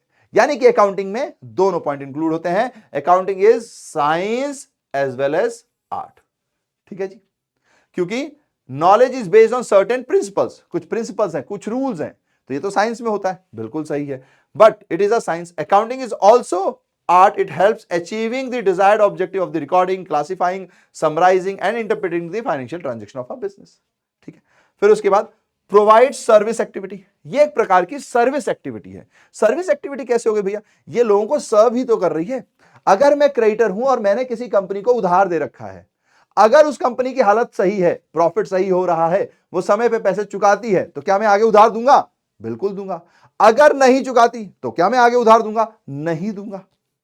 तो सर्विस ही तो हुआ कि अकाउंटिंग किसी ने करके मुझे वो बैलेंस शीट दे दी, मुझे वो पीएनएल दे दिया, उससे मैं समझ पाया कि इस कंपनी को आगे उधार देना है कि नहीं देना। तो सर्विस ही तो हो गया। मैनेजमेंट को मैनेज करना है कंपनी को, कहां फायदा है, कहां नुकसान है, किन चीजों के किन स्टेप से उनको अच्छा मुनाफा हुआ, किन स्टेप से उनको घाटा हुआ, ये सब अगर उनको चेक करना है तो अकाउंटिंग ही तो करनी पड़ेगी। तो अकाउंटिंग कर रहे हो तो अकाउंटिंग एक सर्विस की तरह ही तो हो गई। समझ रहे हो? तो ये सर्विस एक्टिविटी है। अब मैंने ये 8 पॉइंट आपको बहुत अच्छे से समझाया, अब इसके आगे वाले पॉइंट्स में आपको बताता हूं जो हेडिंग्स है, बहुत ही हलवा हेडिंग्स है, इन्हीं चीज को मैं रिपीट करूंगा। तो आगे आने वाली जो हेडिंग्स होंगी, फंक्शन, एडवांटेज, ये सारे इन्हीं बातों को मैं रिपीट करूंगा। तो अगर आप यहां तक अच्छे से समझ गए हो तो आगे की चीजें ईजी होने वाली हैं। आइए अब आगे की हेडिंग्स देखते हैं। तो ये हमारे पास कैरेक्टरिस्टिक्स थे, 7 तो मेजर पॉइंट्स थे और 2 अपन ने नए पॉइंट सीख लिए। ओके भैया, चलो आगे बढ़ते हैं। ऑब्जेक्टिव्स ऑफ अकाउंटिंग क्या है? तो जो अभी हमने पढ़ा वही है। सबसे पहला ऑब्जेक्टिव है मेंटेनिंग अकाउंटिंग रिकॉर्ड्स, यानी कि अकाउंटिंग करते ही हम इसलिए हैं ताकि हम जर्नल बना सके, हम लेजर बना सके, हम समराइजेशन में trial balance, profit and loss निकाल सके। तो सबसे पहला काम यही है कि भैया सिस्टमैटिक बनाओ, डेट वाइज बनाओ, क्रोनोलॉजिकल ऑर्डर में बनाओ चीजों को, ऐसे नहीं कि कोई भी कभी भी एंट्री कर रहे हैं। तो पहला काम क्या है? पहला काम क्या है भैया? ऑब्जेक्टिव यही है, सिस्टमैटिक मैनर में आपको अकाउंटिंग को रिकॉर्ड करना है। दूसरा, डिटरमाइनिंग प्रॉफिट एंड लॉस। सिर्फ एंट्री करते जाऊं क्या? नहीं, एक टाइम पीरियड होगा, उस बीच में आपको इसको प्रॉफिट और लॉस को भी निकालना होगा, आपने एक्चुअली में कमाया कितना या गवाया कितना। तो ये स्टेप है, ये सब इजी है, तो अपन आराम से चल रहे हैं। Another objective of accounting is whether during the year accounting period firm has earned profit और incurred a loss, यानी प्रॉफिट कमाया या घाटा हो गया। ठीक है जी, बस यही है। और प्रॉफिट एंड लॉस कैसे निकालेंगे? अभी अपन ने सीखा था। जो आपको टोटल पैसा मिला यानी 5000, जो अपन ने टोटल खर्चा कर दिया यानी 3200, तो प्रॉफिट कितना हो गया? 1800 निकाला था ना। ये देखिए, वेरी सिंपल, बहुत सिंपल है अकाउंटिंग। अगर आपने एग्जाम्पल अच्छे से समझा है तो कहीं कोई दिक्कत नहीं आएगी। ठीक है जी, वेरी सिंपल। ओके भैया जी, आगे चलते हैं।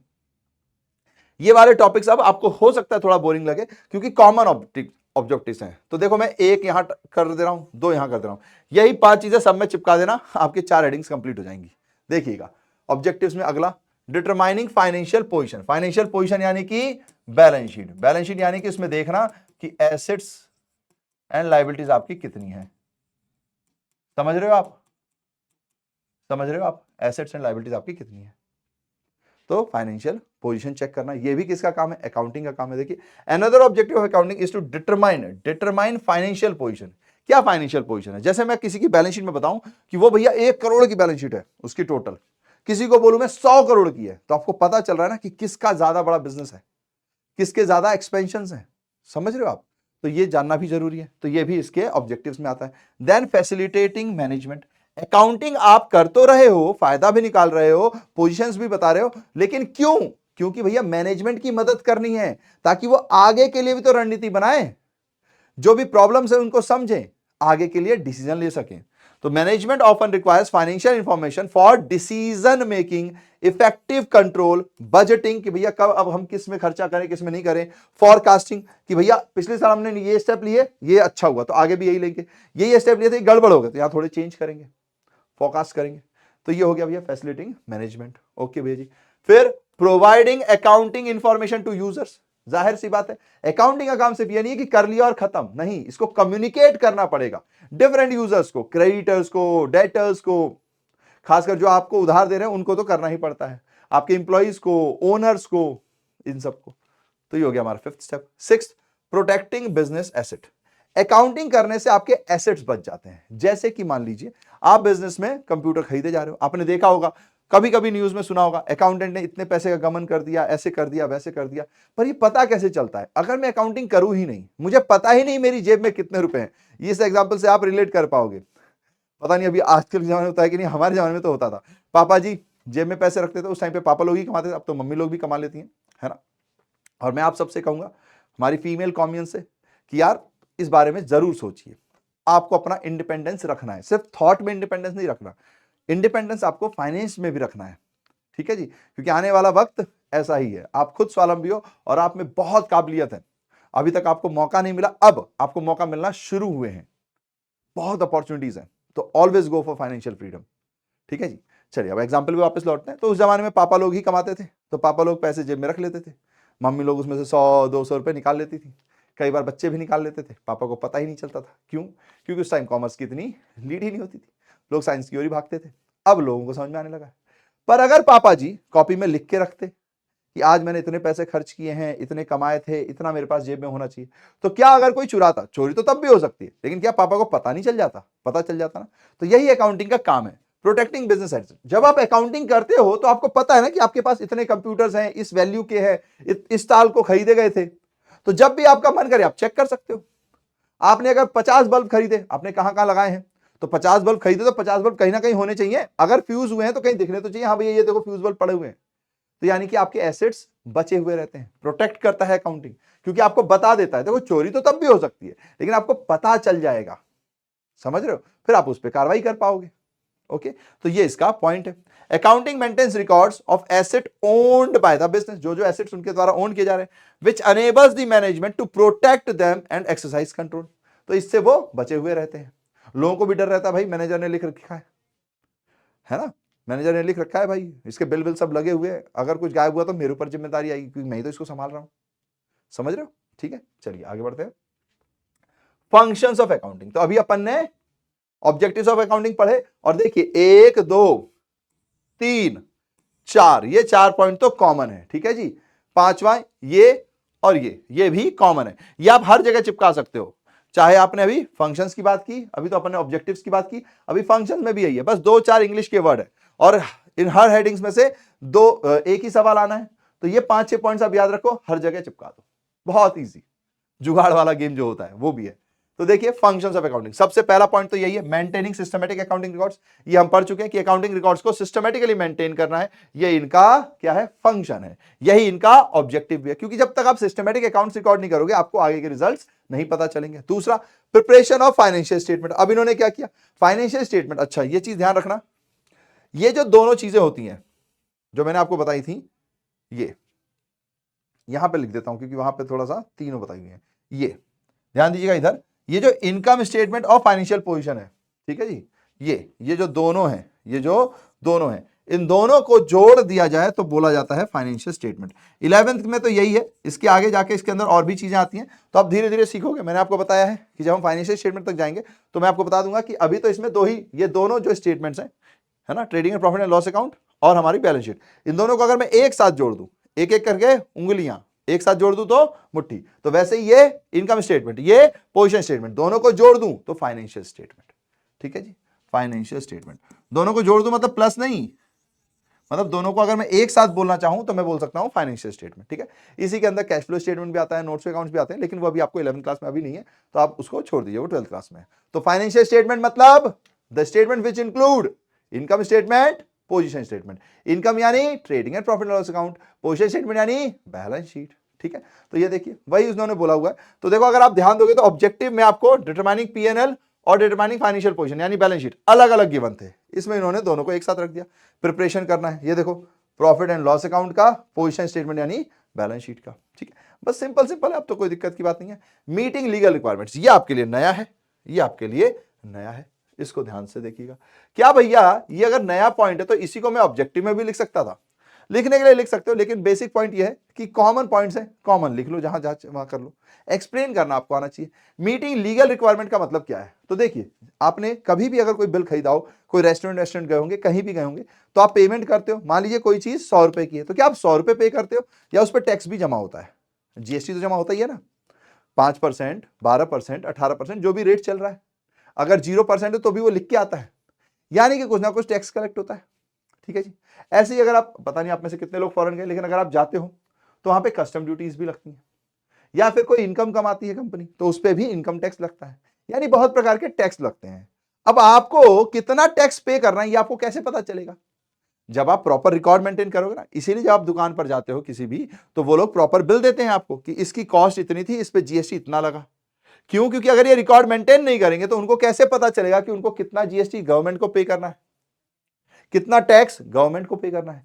तो लीगल रिक्वायरमेंट अगर आपको फुलफिल करनी है तो अकाउंटिंग तो करनी पड़ेगी ना, लिखना पड़ेगा ना हर बार, जनरल एंट्री हर बार करनी पड़ेगी ना, बिल हर बार बनाना पड़ेगा ना, बस यही है। Accounting records are accepted as an evidence by the court of law if they are systematically following the accounting rules. वो systematically accounting rules follow कर रहे हैं कि नहीं, income tax act, GST act etcetera के अंतर्गत ये आते हैं कि नहीं, कंपनीज एक्ट कंपनी के ऊपर लगता है, तो जो भी रूल्स हैं वो फॉलो हो रहे हैं कि नहीं हो रहे, वो कैसे पता चलेगा? जब आप अकाउंटिंग करोगे तब। फिर कम्युनिकेटिंग द फाइनेंशियल इंफॉर्मेशन, भैया फाइनेंशियल इंफॉर्मेशन को कम्युनिकेट भी करना है, हमने अभी पढ़ा। किस किस को? इंटरेस्टेड पार्टीज को, हो सकता है गवर्नमेंट हो सकता है एम्प्लॉय हो सकता है क्रेडिटर हो सकता है कोई बैंक हो जिसने आपको उधार दे रखा है, तो इन सबको कम्युनिकेट करना है। असिस्टेंस टू मैनेजमेंट, वही फैसिलिटेट टू मैनेजमेंट। आपको अकाउंटिंग को इस तरीके से बनाना है, इस तरीके से रिकॉर्ड मेंटेन करने कि मैनेजमेंट की हेल्प हो पाए, वो आगे के डिसीजंस ले पाए, वो अपने एसेट्स के ऊपर अपना कंट्रोल रख पाए। ठीक है, ये सारे पॉइंट कॉमन है, तो यहां कोई दिक्कत नहीं है। फिर आती है बारी एडवांटेज, है ना। तो objectives, function, advantage, same point से आइए देखिए। फाइनेंशियल इंफॉर्मेशन अबाउट बिजनेस, भैया जी सबसे पहली बात तो आपको फाइनेंशियल इंफॉर्मेशन यहीं से मिलती है कि आपने कितना प्रॉफिट कमाया, अगर आपने सैलरी दी तो कितनी दी, अगर आपने पोस्टेज का खर्चा किया तो कितना किया, टेलीफोन पे खर्चा किया तो कितना किया, आपने लेबर पे कोई खर्चा किया तो कितना किया, आपने कितने के एसेट्स खरीदे, कितने की मशीनरी मंगाई, कार की प्राइस क्या है, ये सब आपको कैसे पता चलेगा, जब आप अकाउंटिंग करोगे। तो भैया फाइनेंशियल इंफॉर्मेशन अबाउट बिजनेस यहीं से पता चलता है। हेल्प्स इन मैनेजमेंट, भैया मैनेजमेंट की डिसीजन मेकिंग में मदद करता है। ये पॉइंट्स आप बस वही 4 याद करो, ये पूरे हेडिंग्स में लिख सकते हो, कॉमन है। हेल्प्स इन मेमोरी, ये थोड़ा सा नया सा पॉइंट लग रहा होगा, जैसे कि छुटकी का मैंने आपको बताया था कि छुटकी ने एक बार देखा तो आपको याद है, ठीक है, लेकिन अगर ये इंसिडेंट 10 बार हो तो क्या छुटकी को याद रहेगा, नहीं ना, लिखना पड़ेगा, भूल जाएगी वो। जैसे आप ही से मैं पूछूं कि भैया ये मान लीजिए आज अपनी तारीख कितनी है, ये आपको शायद 16 तारीख को वीडियो मिलेगा, जब भी मिलेगा मान के चलो एग्जाम्पल के लिए कह देता हूं मैं, आज अपने पास 15 अगस्त है, ठीक है जी, 15 अगस्त है। आप कुछ ना कुछ करोगे तो हो सकता है आपको आज की चीज याद रहे, लेकिन एक बात बताओ, अगर मैं आपसे पूछूं कि 1 अगस्त को आपने कब क्या कितने रुपए खर्च किए थे, आप बता पाओगे क्या? 1 तारीख का तो याद नहीं होगा ना, खुद से सोचो। लेकिन अगर आपने एक डायरी मेंटेन की होती और लिख दिया होता कि 1 तारीख को मैंने आज ये किया, तो क्या आपको याद रहता? नहीं भैया, याद तो तब भी नहीं रहता। लेकिन क्या आप बता पाते आपने क्या किया? कहते हाँ भैया 1 मिनट रुक जाओ, जरा डायरी लेके आता हूं, बता देता हूं। तो यानी कि आपने जो लिखा वो आपकी याद का काम कर रहा है, याददाश्त का काम कर रहा है, हेल्प्स इन मेमोरी। तो अकाउंटिंग आपकी मेमोरी में मदद करता है। ऐसा नहीं है कि आपको याद रहेगा कि अच्छा इतने रुपए का प्रॉफिट हुआ था, इतने रुपए का मैंने खर्चा किया, याद नहीं रहेगा। लेकिन अगर कोई आपसे पूछेगा तो आप कहेंगे 2 मिनट रुक जा भाई, जरा मैं ट्रेडिंग पीएनएल अकाउंट देख लेता हूं, बता देता हूं। अच्छा मेरे पास कितने एसेट्स हैं यार, अभी ऐसे याद तो नहीं है, जरा बैलेंस शीट देख लेता हूं, बता दूंगा आपको। तो ये एक तरीके से मेमोरी में आपकी मदद करता है। फिर helps in comparative study. Comparative study क्या होता है? जैसे मान लीजिए अगर आपने 2 साल का काम किया, ठीक है जी, 2 इयर्स आपने काम किया, तो 2021 2022 मान लीजिए आप सामान बेचते हो तो सेल, एग्जाम्पल के लिए यहां पर भैया आपने 2 लाख का सेल किया, यहां पर आपने 2.5 लाख का सेल किया, तो आपको दिख रहा है ना कि आपकी सेल बढ़ रही है। अगर आपने यहां पर 2 लाख का सेल किया होता तो भैया कुछ सेल नहीं बढ़ी, अगर 1,80,000 का किया तो सेल घट गई। यानी कि मैं कंपेयर कर सकता हूं कि पिछले साल क्या था, इस साल क्या था। पर क्यों? क्योंकि जब मैंने इस साल भी अकाउंटिंग की होगी तभी तो ये सब निकलेगा ना, फायदा नुकसान सब कुछ निकलेगा, मेरे बैलेंस शीट्स के आइटम्स का पता चलेगा। जब मैंने 2022 में अकाउंटिंग की होगी तभी तो मुझे पता चलेगा। अगर मैं अकाउंटिंग नहीं करूं तो क्या मुझे ये फिगर्स मिल जाएंगी? नहीं, मैं भूल जाऊंगा वक्त के साथ, मैं हर दिन का कैसे याद रखूंगा? तो अकाउंटिंग मदद करती है कंपेयर करने में कि इस साल का पिछले साल से क्या था। क्योंकि अगर आप अकाउंटिंग नहीं करोगे तो ये बनेगा ही नहीं, बनेगा नहीं तो खाक कंपेयर कर पाओगे। समझ ले हो, तमद ले हो, तमद ले हो, तमद ले हो, तमद ले हो तो टमाटर, कमेंट में आप इमोजी में टमाटर भी रख सकते हो। Now facilitate settlement of tax liability. Tax liability कि मान लीजिए आपको सरकार को कितना टैक्स देना है, कैसे पता चलेगा? जब आप एंट्रीज करोगे तभी तो पता चलेगा। आपने इतना प्रॉफिट कमाया तो उस पर इतना परसेंट टैक्स है, इतना प्रॉफिट कमाया तो इतना परसेंट टैक्स है, जीएसटी आपको इस प्रोडक्ट के ऊपर इतना देना है, उस प्रोडक्ट के ऊपर उतना देना है। पर ये सब कब पता चलेगा? जब आप उसकी प्रॉपर अकाउंटिंग कर रहे होगे। ठीक है जी, तो ये है। Then facilitates loan. कई बार क्या होता है कि अगर आपको बैंक के पास जाना है ना, अभी तो आपने देखा होगा कि अगर आपके पेरेंट्स से आप बात कर सकते हो, ध्यान रखिएगा कॉमर्स में फायदा आपको ये डिट टू डिट लाइन पढ़ के नहीं आएगा, इसको जब आप प्रैक्टिकली अप्लाई करोगे। अगर आपके घर में किसी ने भी लोन लिया तो आप उनसे पूछो कि भैया लोन लेने गए थे क्या हुआ था, तो या तो उनसे सैलरी स्लिप मांगी गई होगी अगर वो बिजनेसमैन नहीं है, सैलरी पर्सन है तो, या अगर उन्होंने किसी चीज के ऊपर लोन लिया होगा तो उसके कागजात मांगे गए होंगे। ऐसे ही जब आप बिजनेसमैन होते हो ना तो आपका trading and profit and loss account की पूरा वो फॉर्मेट मांगा जाता है, 3-3 महीने में अलग अलग कंडीशंस होती हैं, मांगा जाता है। तो अगर वो आप बने होंगे कब कब आपकी बैलेंस शीट बनेगी, कब आप पीएनएल बना पाओगे? जब आप अकाउंटिंग कर रहे होगे, अकाउंटिंग करोगे तभी तो ये सारी चीजें होंगी। तो जाहिर सी बात है ये भी इसका एक एडवांटेज है कि अगर आपको लोन चाहिए तो आपको अपने डॉक्यूमेंट्स दिखाने पड़ेंगे। एज अ बिजनेसमैन आपके डॉक्यूमेंट्स क्या है? Trading and PNL, balance sheet. तो ये आप दिखाओगे तभी तो आपको लोन मिलेगा। और ये कब दिखा पाओगे? जब आप अकाउंटिंग करोगे। तो अकाउंटिंग फैसिलिटेट्स लोन। ठीक है जी। Loan is granted by the bank और financial institutions on the basis of growth potential and credit worthiness. भैया ये क्रेडिट वर्दनेस क्या होती है? कि आप लोन चुका पाते हो कि नहीं। ठीक है जी। सिबिल स्कोर होता है एक, अगर आप में से पता हो, नहीं पता हो तो आप गूगल पे सर्च कर सकते हो सिबिल स्कोर। सिबिल स्कोर में यह पता चलता है कि पहले आपने अगर कभी लोन लिया था तो आपने उधार कितने टाइम पे चुका दिया, चुकाया कि नहीं चुकाया, ये सब पता चलता है। ठीक है जी, ओके। तो फिर बैंक लोन देती है। अगर आप डिफॉल्टर हो गए, अब जैसे विजय माल्या जी, अब आज अगर लोन मांगने आए एसबीआई के पास, लोन मिलेगा क्या? नहीं मिलेगा। हाँ, अगर उन्होंने कुछ चीजें ठीक कर ली तो मे भी पॉसिबल मिल जाए, पुराना उधार चुका दिया तो मे भी पॉसिबल है, पर अभी की कंडीशन में तो नहीं लगता। घुमा फिरा के वो किसी और से लोन दिलवा रहे हो तो एक अलग बात है ना। ठीक है जी, बस यही था ना रोल ऑफ अकाउंटिंग। तो इससे हमें क्या समझ में आया भैया कि अकाउंटिंग के कई रोल भी हैं, है ना। हमने एडवांटेज देखा, फंक्शंस देखे, ठीक है जी, ऑब्जेक्टिव्स देखे, अब है रोल ऑफ अकाउंटिंग। तो सबसे पहला रोल तो भैया अकाउंटिंग का यही है कि ये एज अ लैंग्वेज वर्क करती है। एज अ लैंग्वेज का मतलब क्या हुआ भैया? एज अ लैंग्वेज मतलब अगर आपको किसी कंपनी के बारे में जानना है तो वो आके कहेगी नहीं सुनो सुनो कॉमियंस मैंने इतना प्रॉफिट कमाया, ये नहीं। आप उसकी बैलेंस शीट देखोगे, आप उसका ट्रेडिंग प्रॉफिट एंड लॉस देखोगे, आपको सब समझ में आ जाएगा। आपको यह समझ में आ जाएगा कि उसने कितनी पेमेंट किस किस को की है, वो सारी चीजें देख कर आ जाएगी। समझ गए? कहां कहां खर्चा किया। तो एक तरीके का लैंग्वेज ही तो है ये। फिर आप सोचोगे कि भैया मैं इस आदमी से डील करूं कि नहीं करूं। दूसरा role of historical records. Accounting हमेशा हिस्टोरिकल रिकॉर्ड्स मेंटेन करती है। इसका मतलब क्या हुआ कि मान लीजिए मैंने 1 मई को अगर खरीदा, ठीक है, 1 मई 2021 को कोई 50,000 की चीज खरीदी, तो मैं क्या इसकी एंट्री 50,000 की जगह 60,000 या 40,000 कर सकता हूं? नहीं, ये हमेशा उसी पे रहेगी। अब मान लीजिए अगर 1 जुलाई आ गई है तो इसकी रेट 40,000 हो गई, तो क्या मैं इसकी रेट 40,000 कर दूंगा? नहीं, अभी आपके 11th क्लास में यह प्रोसेस नहीं है। आपने जिस प्राइस पे खरीदा होगा आप वही प्राइस लिखोगे। हाँ, इसमें डेप्रिशिएशन आप लगा सकते हो, अगर आपने एसेट्स खरीदा तो उसमें जो डेप्रिशिएशन की वैल्यू आ रही है, ठीक है जी, ईयर एंड पर क्या अगर मैंने मान लीजिए 50,000 की चीज खरीदी, 31 मार्च मेरा ईयर एंड होता है, मैं 31 मार्च पे आया, अब इस 50,000 की वैल्यू हो गई है 30,000, तो क्या मैं इसको 30,000 कर दूं या 50 में 10% डेप्रिशिएशन माइनस करना था तो 45 रखूं? इसकी मार्केट में वैल्यू 30,000 हो गई है, लेकिन मेरे लिए मैं इसमें से डेप्रिशिएशन माइनस करके ही लिखूंगा बस, मार्केट में उसकी वैल्यू चाहे जो भी हो। तो यानी कि हिस्टोरिकल रिकॉर्ड्स होते हैं अकाउंटिंग के अंदर, है ना। जिस टाइम आपने खरीदा था उस टाइम के ही रिकॉर्ड्स आपको मेंटेन करने पड़ते हैं। उसमें थोड़े बहुत फ्लक्चुएशन जो इधर उधर से होते हैं, जैसे डेटर में प्रोविजन का केस आ जाता है या एसेट्स के अंदर आपका डेप्रिशिएशन का केस आ जाता है ना। Now role of determining net profit. अगर आपको भैया नेट प्रॉफिट निकालना है तो अकाउंटिंग करनी पड़ेगी। अगर आपको अपनी फाइनेंशियल पोजीशन पता करनी है तो अकाउंटिंग करनी पड़ेगी। आपकी बैलेंस शीट में एसेट लायबिलिटी की क्या वैल्यूज हैं ये सारा पता करना है तो अकाउंटिंग करनी पड़ेगी। फिर रोल ऑफ इंफॉर्मेशन सिस्टम, ये एज एन इंफॉर्मेशन सिस्टम की तरह काम करता है। क्रेडिटर को इंफॉर्मेशन देता है कि भैया कंपनी पैसे लोग चुका पाएगी कि नहीं, कंपनी को प्रॉफिट कितना है। ओनर को पता चलता है भाई उसका प्रॉफिट का हिस्सा कितना है। मैनेजमेंट को पता चलता है भाई कि आगे चल के मुझे कौन सी पॉलिसी कंटिन्यू करनी है, कौन सी नहीं करनी है। इंप्लॉय को पता चलता है भैया कंपनी डूबेगी कि नहीं, मेरे समय पे वेजेस मिल रहे हैं कि नहीं, अगर कंपनी ने बहुत पैसा कमाया तो मैं थोड़ा सा बोनस की मांग करूंगा।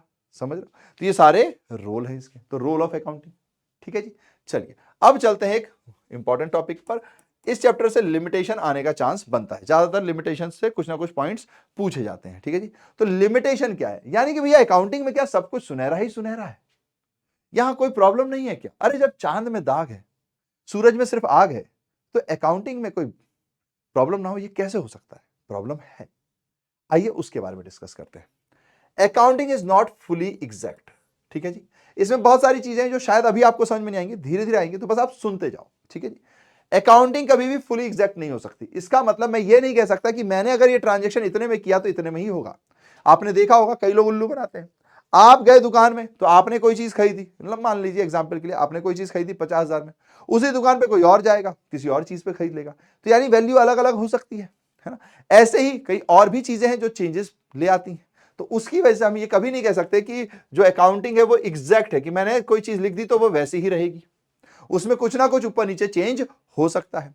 मान लीजिए मैं किसी चीज को खरीद के लाया, ठीक है जी, फिर मुझे पता चला, या मैंने किसी को सामान बेचा, ठीक है, उधार पे सामान बेचा डेटर को, ठीक है, अब मैं डेटर को सामान बेच दिया 50,000 का, ठीक है, 5 लोग थे 10,000। अब मैं एक को फोन कर रहा हूं, हेलो भैया जी वो पैसे लेने थे, रॉन्ग नंबर ऐसे आ रहा है। मैं फिर कॉल कर रहा हूं, the number you calling is out of reach, out of coverage area, the person you calling is not responding your calls.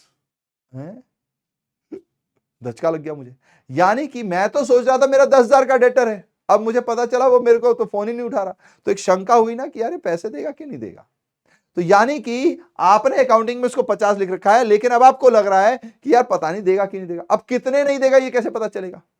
तो आप एज्यूम करोगे कि हो सकता है यार 10,000 का था, इसकी मान यार ठीक नहीं है, हो सकता है 5,000 दे दे, 5 ना दे, तो आप 5 को प्रोविजन में डाल दोगे, शायद ना मिले, लेकिन हो सकता है रियलिटी में आपको पूरे 10 मिल जाए। उसका फोन ही स्विच ऑफ था, वो कहीं बिजी होगा। तो यानी कई बार आपको कुछ एजम्पशंस यूज करने पड़ते हैं। तो हम ये नहीं कह सकते कि अकाउंटिंग फुली एग्जैक्ट होता है, कई बार इसकी वैल्यूज ऊपर नीचे हो सकती है सर्कमस्टांसेस चेंज होने पर। आपने जो सोचा था उसमें कुछ ऊपर नीचे किया जा सकता है, मतलब किया खुद से नहीं, जानबूझ के नहीं, सिचुएशन ऐसी है, एजम्पशन ऐसा है, मेरा मानना ऐसा है, लेकिन हो गया कुछ और।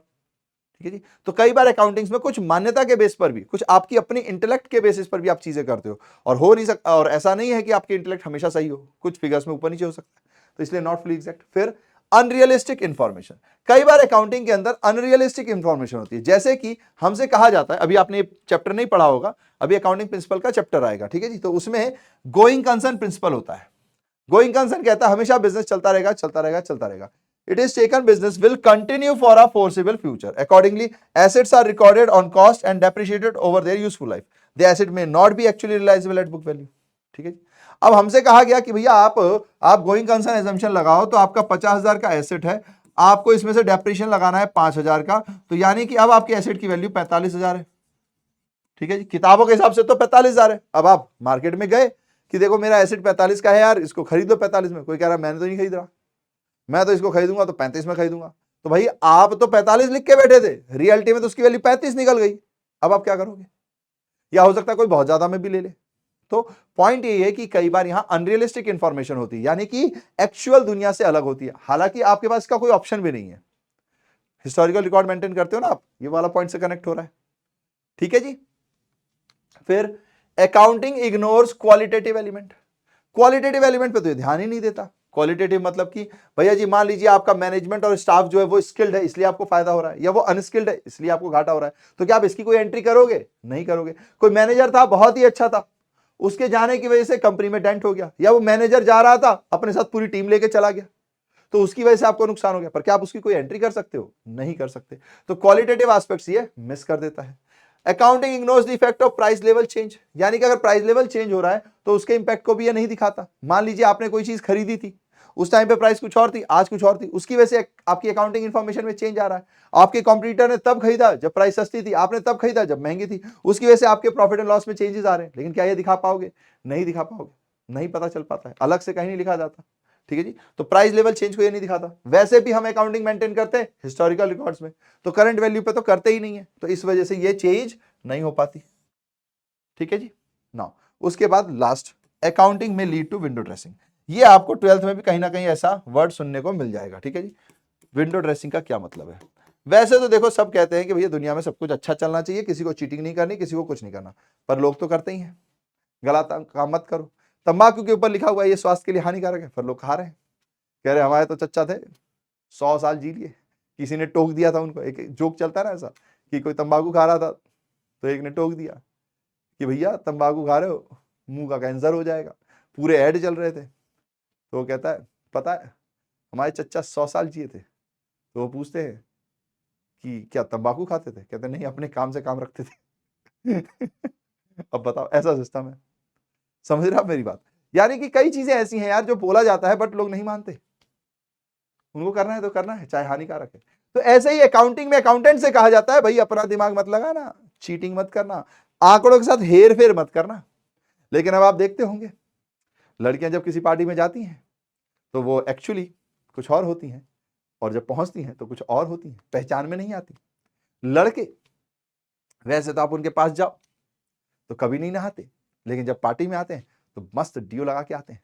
तो यही अकाउंटेंट भी देख रहा है कि अच्छा लड़कियां भी खूब ड्रेसिंग व्रेसिंग कर रही हैं, मेकअप वेकअप चल रहा है, लड़के भी खूब ड्यू ड्यू ड्यू ड्यू कोट पैंट टाई पहन ली और स्मार्ट बन के आ गए। अच्छा अब मैं भी तो अकाउंटेंट हूं, मैं भी ड्रेसिंग करूंगा।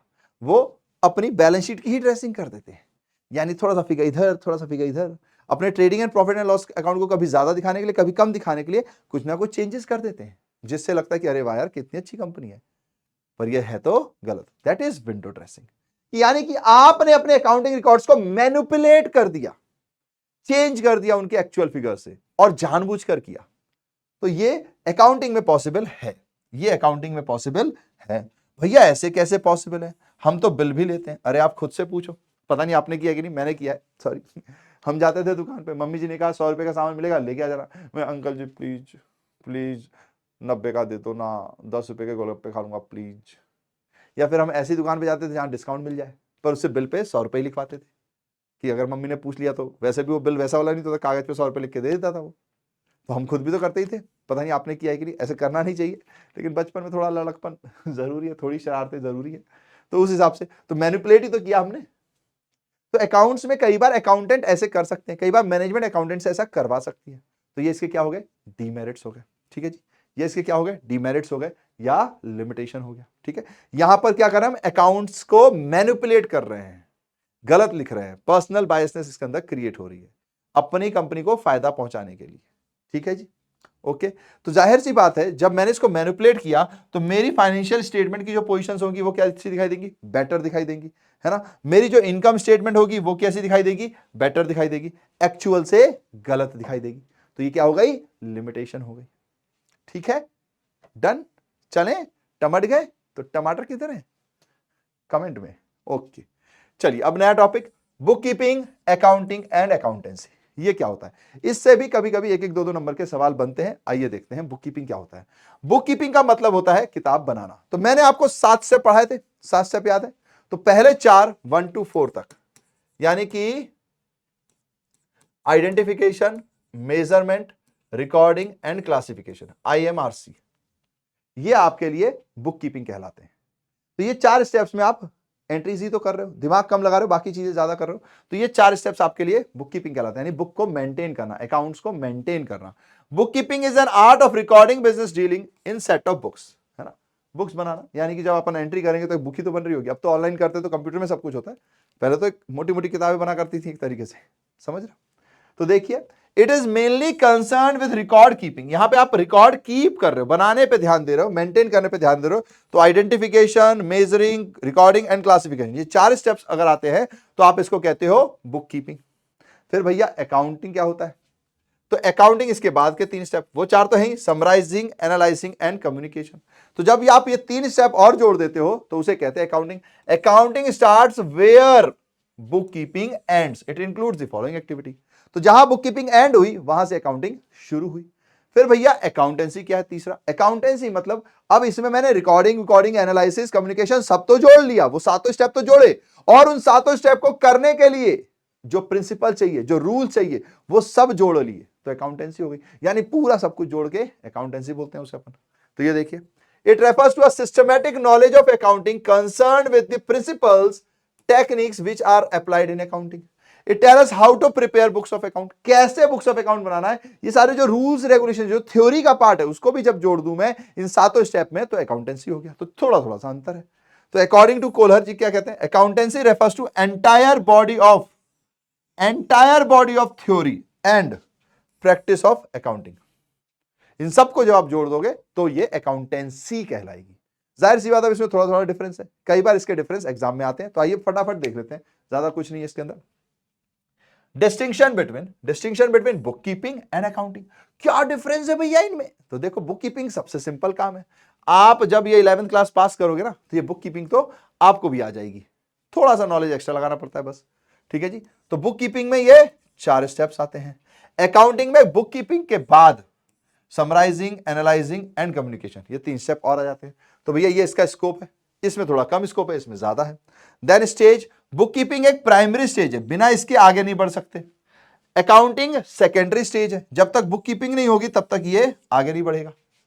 समझ रहे हो ना, पहले आपको 4 स्टेप फॉलो करें तभी तो उसके आगे के 3 करोगे। फिर भैया ऑब्जेक्टिव, इसका ऑब्जेक्टिव है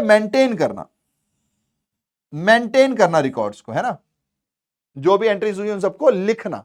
इसका काम क्या है भैया, एनालाइज करना। Its main objective is to ascertain the net result and financial position of the business. क्या फायदा हुआ, क्या नुकसान हुआ, ये सब नेट रिजल्ट निकाल के कम्युनिकेट करना, किसको, इंटरेस्टेड पार्टीज को। ठीक है जी, कम्युनिकेट करना ये इनका काम है। ठीक है भैया जी, आगे बढ़िए। नेचर ऑफ जॉब क्या है, तो बुक कीपिंग एक रूटीन काम है, इसे कोई भी कर सकता है ना। अगर आपने बहुत ज्यादा नहीं पढ़ा है तो भी आप इसको कर सकते हो। तो this is a routine work, ये रूटीन काम है। ओके भैया जी। इसे क्लरिकल नेचर का काम कहते हैं। ये थोड़ा सा एनालिटिकल है, इसमें थोड़ा सा सोचना भी पड़ता है ना। तो भैया बुक कीपिंग एक तरीके से लोअर लेवल का काम हुआ, मतलब काम तो अच्छा ही है, लेकिन अकाउंटिंग के हिसाब से थोड़ा लोअर लेवल का हुआ, क्योंकि अकाउंटिंग में थोड़ा सा दिमाग भी लगता है, तो एनालिटिकल हो गया। इसीलिए देखिए हु परफॉर्म्स, तो भैया इसको जूनियर स्टाफ, जब आप नए नए होते हो तब आप इसको परफॉर्म करते हो। इसको कौन परफॉर्म करता है? Senior staff. यहां पे दिमाग भी तो लगता है, क्या रीजन है, क्या है, मैनेजमेंट यहां होती है, पॉलिसीज उनको बनानी होती है, ठीक है जी। फिर नॉलेज लेवल, तो जाहिर सी बात है इसमें थोड़ा सा लिमिटेड लेवल से भी काम चल जाएगा, लो बोलना ठीक नहीं लगता, तो लिमिटेड लेवल। यहां पर इस मुकाबले में, इसके बुक कीपिंग के मुकाबले में हायर लेवल ऑफ नॉलेज चाहिए होती है, ठीक है। फिर एनालिटिकल स्टेज, तो जाहिर सी बात है book keeping is not required analytical skills, यहां पे एनालिटिकल स्किल्स नहीं चाहिए, ये स्टेज नहीं है, स्किल्स है, ठीक है जी। यहां पर नहीं चाहिए होता, लेकिन यहां पर थोड़ी सी एनालिटिकल स्किल्स चाहिए होती हैं, क्योंकि आपको उसका इंटरप्रिटेशन भी करना है ना, एनालाइज करने के बाद इंटरप्रिटेशन करना है, उसका निष्कर्ष निकालना है, आगे के स्टेप्स को बनाना है, ठीक है जी। आगे की जो भी आपके प्लान्स होंगे उन सबको बनाना है। भैया ऐसे ही अब अकाउंटिंग और अकाउंटेंसी में क्या डिफरेंस होता है, तो भाई जो बुक कीपिंग और अकाउंटिंग में था बस थोड़ा थोड़ा चीजें चेंज होगी। मीनिंग यहां पर भैया पहले 4 स्टेप्स तो है ही, बस समराइजिंग भी जुड़ गया, कम्युनिकेशन भी जुड़ गया, तो इसमें 7 स्टेप आ जाते हैं। पर इसके अंदर भैया 7 स्टेप के साथ साथ बॉडी ऑफ नॉलेज, रूल्स और प्रिंसिपल्स, ये सब जुड़कर आता है, ठीक है जी। तो इसमें थोड़ा सा एक्स्ट्रा और आ गया, सब कुछ आ गया एक तरीके से इसके अंदर। स्कोप, तो अगर मैं इसके मुकाबले में देखूं तो ये नैरो स्कोप है, अगर मैं बुक कीपिंग के मुकाबले में देखूं तो अकाउंटिंग वाइडर स्कोप था, है ना, और बुक कीपिंग सबसे नैरो थी। लेकिन अगर मैं अकाउंटेंसी के हिसाब से देखूं तो अकाउंटिंग नैरो है और ये वाइडर है, ठीक है जी। चलिए आगे बढ़ते हैं। Relation, it depends on book keeping, भैया जब तक बुक कीपिंग नहीं होगी ये आगे नहीं बढ़ेगा। इट डिपेंड्स ऑन बोथ, क्योंकि भैया मैंने रूल्स तो बना दिए, लेकिन अगर मैं बुक कीपिंग के 4 स्टेप और अकाउंटिंग के 3 स्टेप नहीं करूंगा तो फिर बात कैसे बनेगी, तब तक तो पूरा फुल बॉडी ऑफ नॉलेज बनेगा ही नहीं। फिर फंक्शन, तो भैया इसका काम है रिजल्ट दिखाना, है ना, फाइनेंशियल पोजीशन, आपका इनकम स्टेटमेंट, ये सब बनाना और उसको कम्युनिकेट करना। इनका काम है डिसीजन मेकिंग में आगे बढ़ना और basis of information provided by the book keeping and accounting, जो भी अकाउंटिंग और बुक कीपिंग के द्वारा आपको मिला उसके आगे निष्कर्ष निकाल के उसके ऊपर डिसीजन लेते रहना, ठीक है जी। ओके, ठीक है जी भैया जी। चलिए अब चलते हैं अपन नए टॉपिक के ऊपर, क्वांटिटेटिव। ये काफी इंपॉर्टेंट है ना, चलो पिंक कलर से लिख देता हूं इसको, ये काफी इंपॉर्टेंट है। ये लगभग अगर आपका हाफ ईयरली एग्जाम है, फर्स्ट टर्म है, सेकंड टर्म है, अगर ये चैप्टर आ रहा है तो इस पॉइंट से सवाल आने के सबसे ज्यादा चांसेस होते हैं, ठीक है जी। क्या है भैया इसके अंदर क्वालिटेटिव कैरेक्टरिस्टिक्स, क्या है? रिलायबिलिटी। सबसे पहली बात, जब आप अपने अकाउंटिंग रिकॉर्ड्स मेंटेन करो तो ऐसे मेंटेन करो कि कोई आप पे भरोसा कर पाए, रिलायबल कर पाए कि हाँ भैया ये कंपनी अच्छे से अकाउंट मेंटेन करती है, ये अपने स्टॉक्स अकाउंट अपने अकाउंट के साथ मैनिपुलेशन नहीं करती, इनके यहाँ विंडो ड्रेसिंग नहीं होती। तो सबसे पहले आपको अकाउंटिंग रिकॉर्ड ऐसे ही बनाने हैं जो ट्रू एंड फेयर व्यू दे, ठीक है जी। ये रही, ये वर्ड इंपॉर्टेंट है। जब भी आप आंसर लिखो ना तो जो वर्ड्स इंपॉर्टेंट है उसको जरूर लिखना भैया, इसको हमेशा ऐसा बनाओ कि ये ट्रू एंड फेयर व्यू दे, इसमें कोई पर्सनल बायसनेस नहीं होनी चाहिए, यानी कि अकाउंटेंट ने अपने हिसाब से कुछ एंट्रियां ना कर दी हो, ये फ्री फ्रॉम एरर होना चाहिए, है ना। अगर कहीं पे गलती नहीं है और उसमें पर्सनल बायसनेस नहीं है तो आप उस पर ज्यादा भरोसा करोगे ना, वरना आप तो अपने घर बैठे हुए हो, अगर आपको किसी कंपनी पे अपने पैसे लगाने हैं तो आपको कैसे पता चलेगा? फाइनेंशियल स्टेटमेंट के थ्रू पता चलेगा, मैनेजर तो आगे बताएगा नहीं कि सुनिए हमने ना थोड़ा सा ऊपर नीचे कर दिया है, फिर भी चलो आप पैसे लगा लो, ऐसा तो नहीं करेगा ना। वो तो कहेगा अरे हमारी कंपनी से बेहतर कौन सी कंपनी है यार, अरे हमारे यहाँ तो देखो इतने बड़े बड़े स्टार्स हमारा ऐड करके जाते हैं, ऐसे ही कहेगा ना वो। समझ रहे हो आप मेरी बात? तो भैया रिलायबल होना जरूरी है, अकाउंटिंग इंफॉर्मेशन की रिलायबिलिटी होनी चाहिए। दूसरा रेलिवेंस, जब मैं अकाउंटिंग एंट्रीज कर रहा हूं तो ऐसा नहीं कि कोई भी एंट्री घुसाए जा रहा हूं, इररेलेवेंट चीजों को दूर रखना है, जो रेलिवेंट है। जब मैं आप इंफॉर्मेशन कम्युनिकेट करूं किसी को तो वो रेलिवेंट इंफॉर्मेशन, उसके काम की इंफॉर्मेशन उसको मिलनी चाहिए। Accounting information presented by the financial statement should be relevant with the information needed of the various users. तो जो भी वेरियस यूजर्स की चाहिए इंफॉर्मेशन, वैसी इंफॉर्मेशन उनको मिले, ऐसे नहीं कि कुछ भी बना दिया, कुछ भी एंट्रियां चल रही हैं, कुछ भी निष्कर्ष निकाल दिया, नहीं, प्रॉपर निष्कर्ष होना चाहिए, उसके पीछे की प्रॉपर बैकिंग होनी चाहिए फैक्ट्स एंड फिगर्स की, फिर वो कम्युनिकेट होना चाहिए। तो ये क्वालिटेटिव कैरेक्टरिस्टिक्स है, ठीक है जी। They merely not only disclose the statutory minimum requirements, they should also disclose other information which is desired by the user, ठीक है जी। ऐसे नहीं कि सिर्फ जो जो रिक्वायरमेंट्स है लॉ के हिसाब से आपने वो न्यूज दी और बाकी जो यूजर को जाननी है वो बातें नहीं बताई। ठीक है जी, तो ये रेलिवेंट होना चाहिए। फिर अंडरस्टैंडेबिलिटी, यानी कि जब आप फाइनेंशियल स्टेटमेंट बनाओगे तो वो अंडरस्टैंडेबल होना चाहिए। अच्छा भैया साइंस वालों को कैसे समझ में आ जाएगा, तो जाहिर सी बात है थोड़ी उनके पास नॉलेज होनी चाहिए। अगर उनके पास थोड़ी भी नॉलेज नहीं है तो आपकी गलती नहीं है, लेकिन अगर उनके पास कॉमर्स की नॉलेज है, उनको फाइनेंशियल स्टेटमेंट की नॉलेज है, उनको balance sheet, trading and profit and loss account समझ में आता है, फिर भी आपने कुछ स्पीच बना दिया कि वो सोच अरे ये कहां से आया, अरे ये कहां से, अरे यहां कैसे लिखा हुआ है, तो ये तो सही नहीं है ना। तो अंडरस्टैंडेबल होना चाहिए ऐसे तरीके से। It implies that user of financial statement must interpret the accounting information in the same sense as it is prepared and convey to them. उनको समझने का सेंस वैसा ही होना चाहिए जैसा आप समझाना चाह रहे हो। ऐसा ना हो कि आप कुछ और कह रहे हो, अगला कुछ और समझ रहा है, पर इंफॉर्मेशन को आपने घोच-पोच कर दिया है। ठीक है जी। फिर आता है कंपेरेबिलिटी, यानी कि जब भी आप फाइनेंशियल स्टेटमेंट बनाओ, यानी trading and profit and loss और बैलेंस शीट, वो हमेशा कंपेयर होने चाहिए। यानी इस साल का मैं नेक्स्ट ईयर से, 2 साल पुराने वाले का इस साल से कंपेयर कर पाऊं। अगर वो फिगर्स ही मेरे पास अवेलेबल नहीं होंगे तो मैं कंपेयर कैसे करूंगा। या मान लीजिए इस साल तो मैंने अच्छा किया, पिछले साल मैंने थोड़ा सा विंडो ड्रेसिंग कर दी थी, तो कंपेयर कर तो लूंगा मैं, फिगर दिख रहे हैं, लेकिन वो तो गलत होगा ना। तो कंपेरेबिलिटी के लिए भी आपको क्या करना है, फैक्ट्स एंड फिगर्स सही रखने हैं। ठीक है जी। तो फाइनेंशियल इंफॉर्मेशन रेलिवेंट होना चाहिए, रिलायबल होना चाहिए, अंडरस्टैंडेबल होना चाहिए, और साथ ही साथ ये जरूरी है कि वो information must also be comparable over a period of time and with the accounting information of similar business entity. जाहिर सी बात है, अगर मैं कंपेयर करूंगा तो ऐसा तो नहीं है ना कि जूते का बिजनेस का मैं फुटबॉल के बिजनेस के साथ कंपेयर करूं। नहीं, जूते का तो जूते के साथ होगा, कपड़ों का कपड़े के साथ होगा, स्पोर्ट्स का स्पोर्ट्स के साथ होगा। ठीक है जी, तो ये आपको ध्यान रखना है। तो ये 4 स्टेप्स हैं, आते ही आते हैं, प्लीज ध्यान रखेंगे। ठीक है भैया जी। इसके बाद आता है टाइप्स, स्कोप या ब्रांचेस ऑफ अकाउंटिंग। भैया जी कितने प्रकार की अकाउंटिंग होती है, क्या क्या इसके ब्रांचेस हैं या क्या क्या इसका स्कोप है। तो देखो अलग अलग प्रकार की अकाउंटिंग की जा सकती है। सबसे पहली जो अकाउंटिंग है वो है फाइनेंशियल अकाउंटिंग, यानी कि जब मैं आपको बैलेंस शीट की बात कर रहा हूं, जब मैं आपको trading and profit and loss account बनाने की बात कर रहा हूं। ठीक है जी। अभी देखो मैं आपको बार बार ये बोल रहा हूं, लेकिन इसको सीखोगे कब आप, जब फाइनेंशियल स्टेटमेंट में जाओगे, तब आप ट्रेडिंग अकाउंट बनाना सीखोगे, तब आप बैलेंस शीट बनाना सीखोगे। इसीलिए मैंने कहा कि इस चैप्टर को आप एक बार ना उसके बाद दोबारा पढ़ना, तो आपको सब कुछ एकदम क्लिस्टर क्लियर विजन व्यू के साथ दिखाई देगा। अभी तो सिर्फ मैं आपको समझा ही पाऊंगा, है ना। अब ट्रेडिंग अकाउंट के अंदर क्या क्या होता है भैया, ये नहीं बता पाऊंगा। बैलेंस शीट के अंदर क्या क्या होता है भैया, ये बता सकता हूं। एसेट्स लायबिलिटी होता है, उसके अंदर क्या क्या होता है अभी नहीं बता सकते, है ना, क्योंकि वो तो तभी होगा वरना हम ये टॉपिक छोड़ के वो टॉपिक चालू कर देंगे, है ना। तो प्लीज इस बात का ध्यान रखना। तो फाइनेंशियल अकाउंटिंग का मतलब है preparing profit and loss account and presenting financial position of the business by preparing balance sheet. तो जब आप trading and profit and loss account बनाते हो, बैलेंस शीट बनाते हो, तो ये वाली जो आप अकाउंटिंग कर रहे हो, ये वाली जो एंट्रीज आप कर रहे हो, इसको बोलते हैं फाइनेंशियल अकाउंटिंग। फिर कॉस्ट अकाउंटिंग, जब आप एक प्रोडक्ट को बनाते हो तो क्या लगता है आपको, मैं बस एक प्रोडक्ट खरीद के ले आया, नहीं ना। जैसे ये चीज बनी होगी तो ये देखो इसके ऊपर ये रबर का है, ये प्लास्टिक का है, तो क्या इसकी डिजाइनिंग नहीं तय होगी, कितने प्रकार के पेन होते हैं, इस पर कुछ लिखा हुआ भी है, इसके आगे का एक जो ये है ना, तो प्लास्टिक भी लाए होंगे, रबर भी लाए होंगे, इसके अंदर बहुत सारी चीजें हैं वो भी लाए होंगे, ये लिखने के लिए कुछ लाए होंगे, इसकी डिजाइन बनाने के लिए अलग अलग कॉस्ट लगी होगी। तो हर एक चीज की कॉस्ट जोड़ने के बाद एक पेन की कीमत निकलती है। तो जब ये सारी अकाउंटिंग आप करते हो तो उसे कॉस्ट अकाउंटिंग कहते हैं।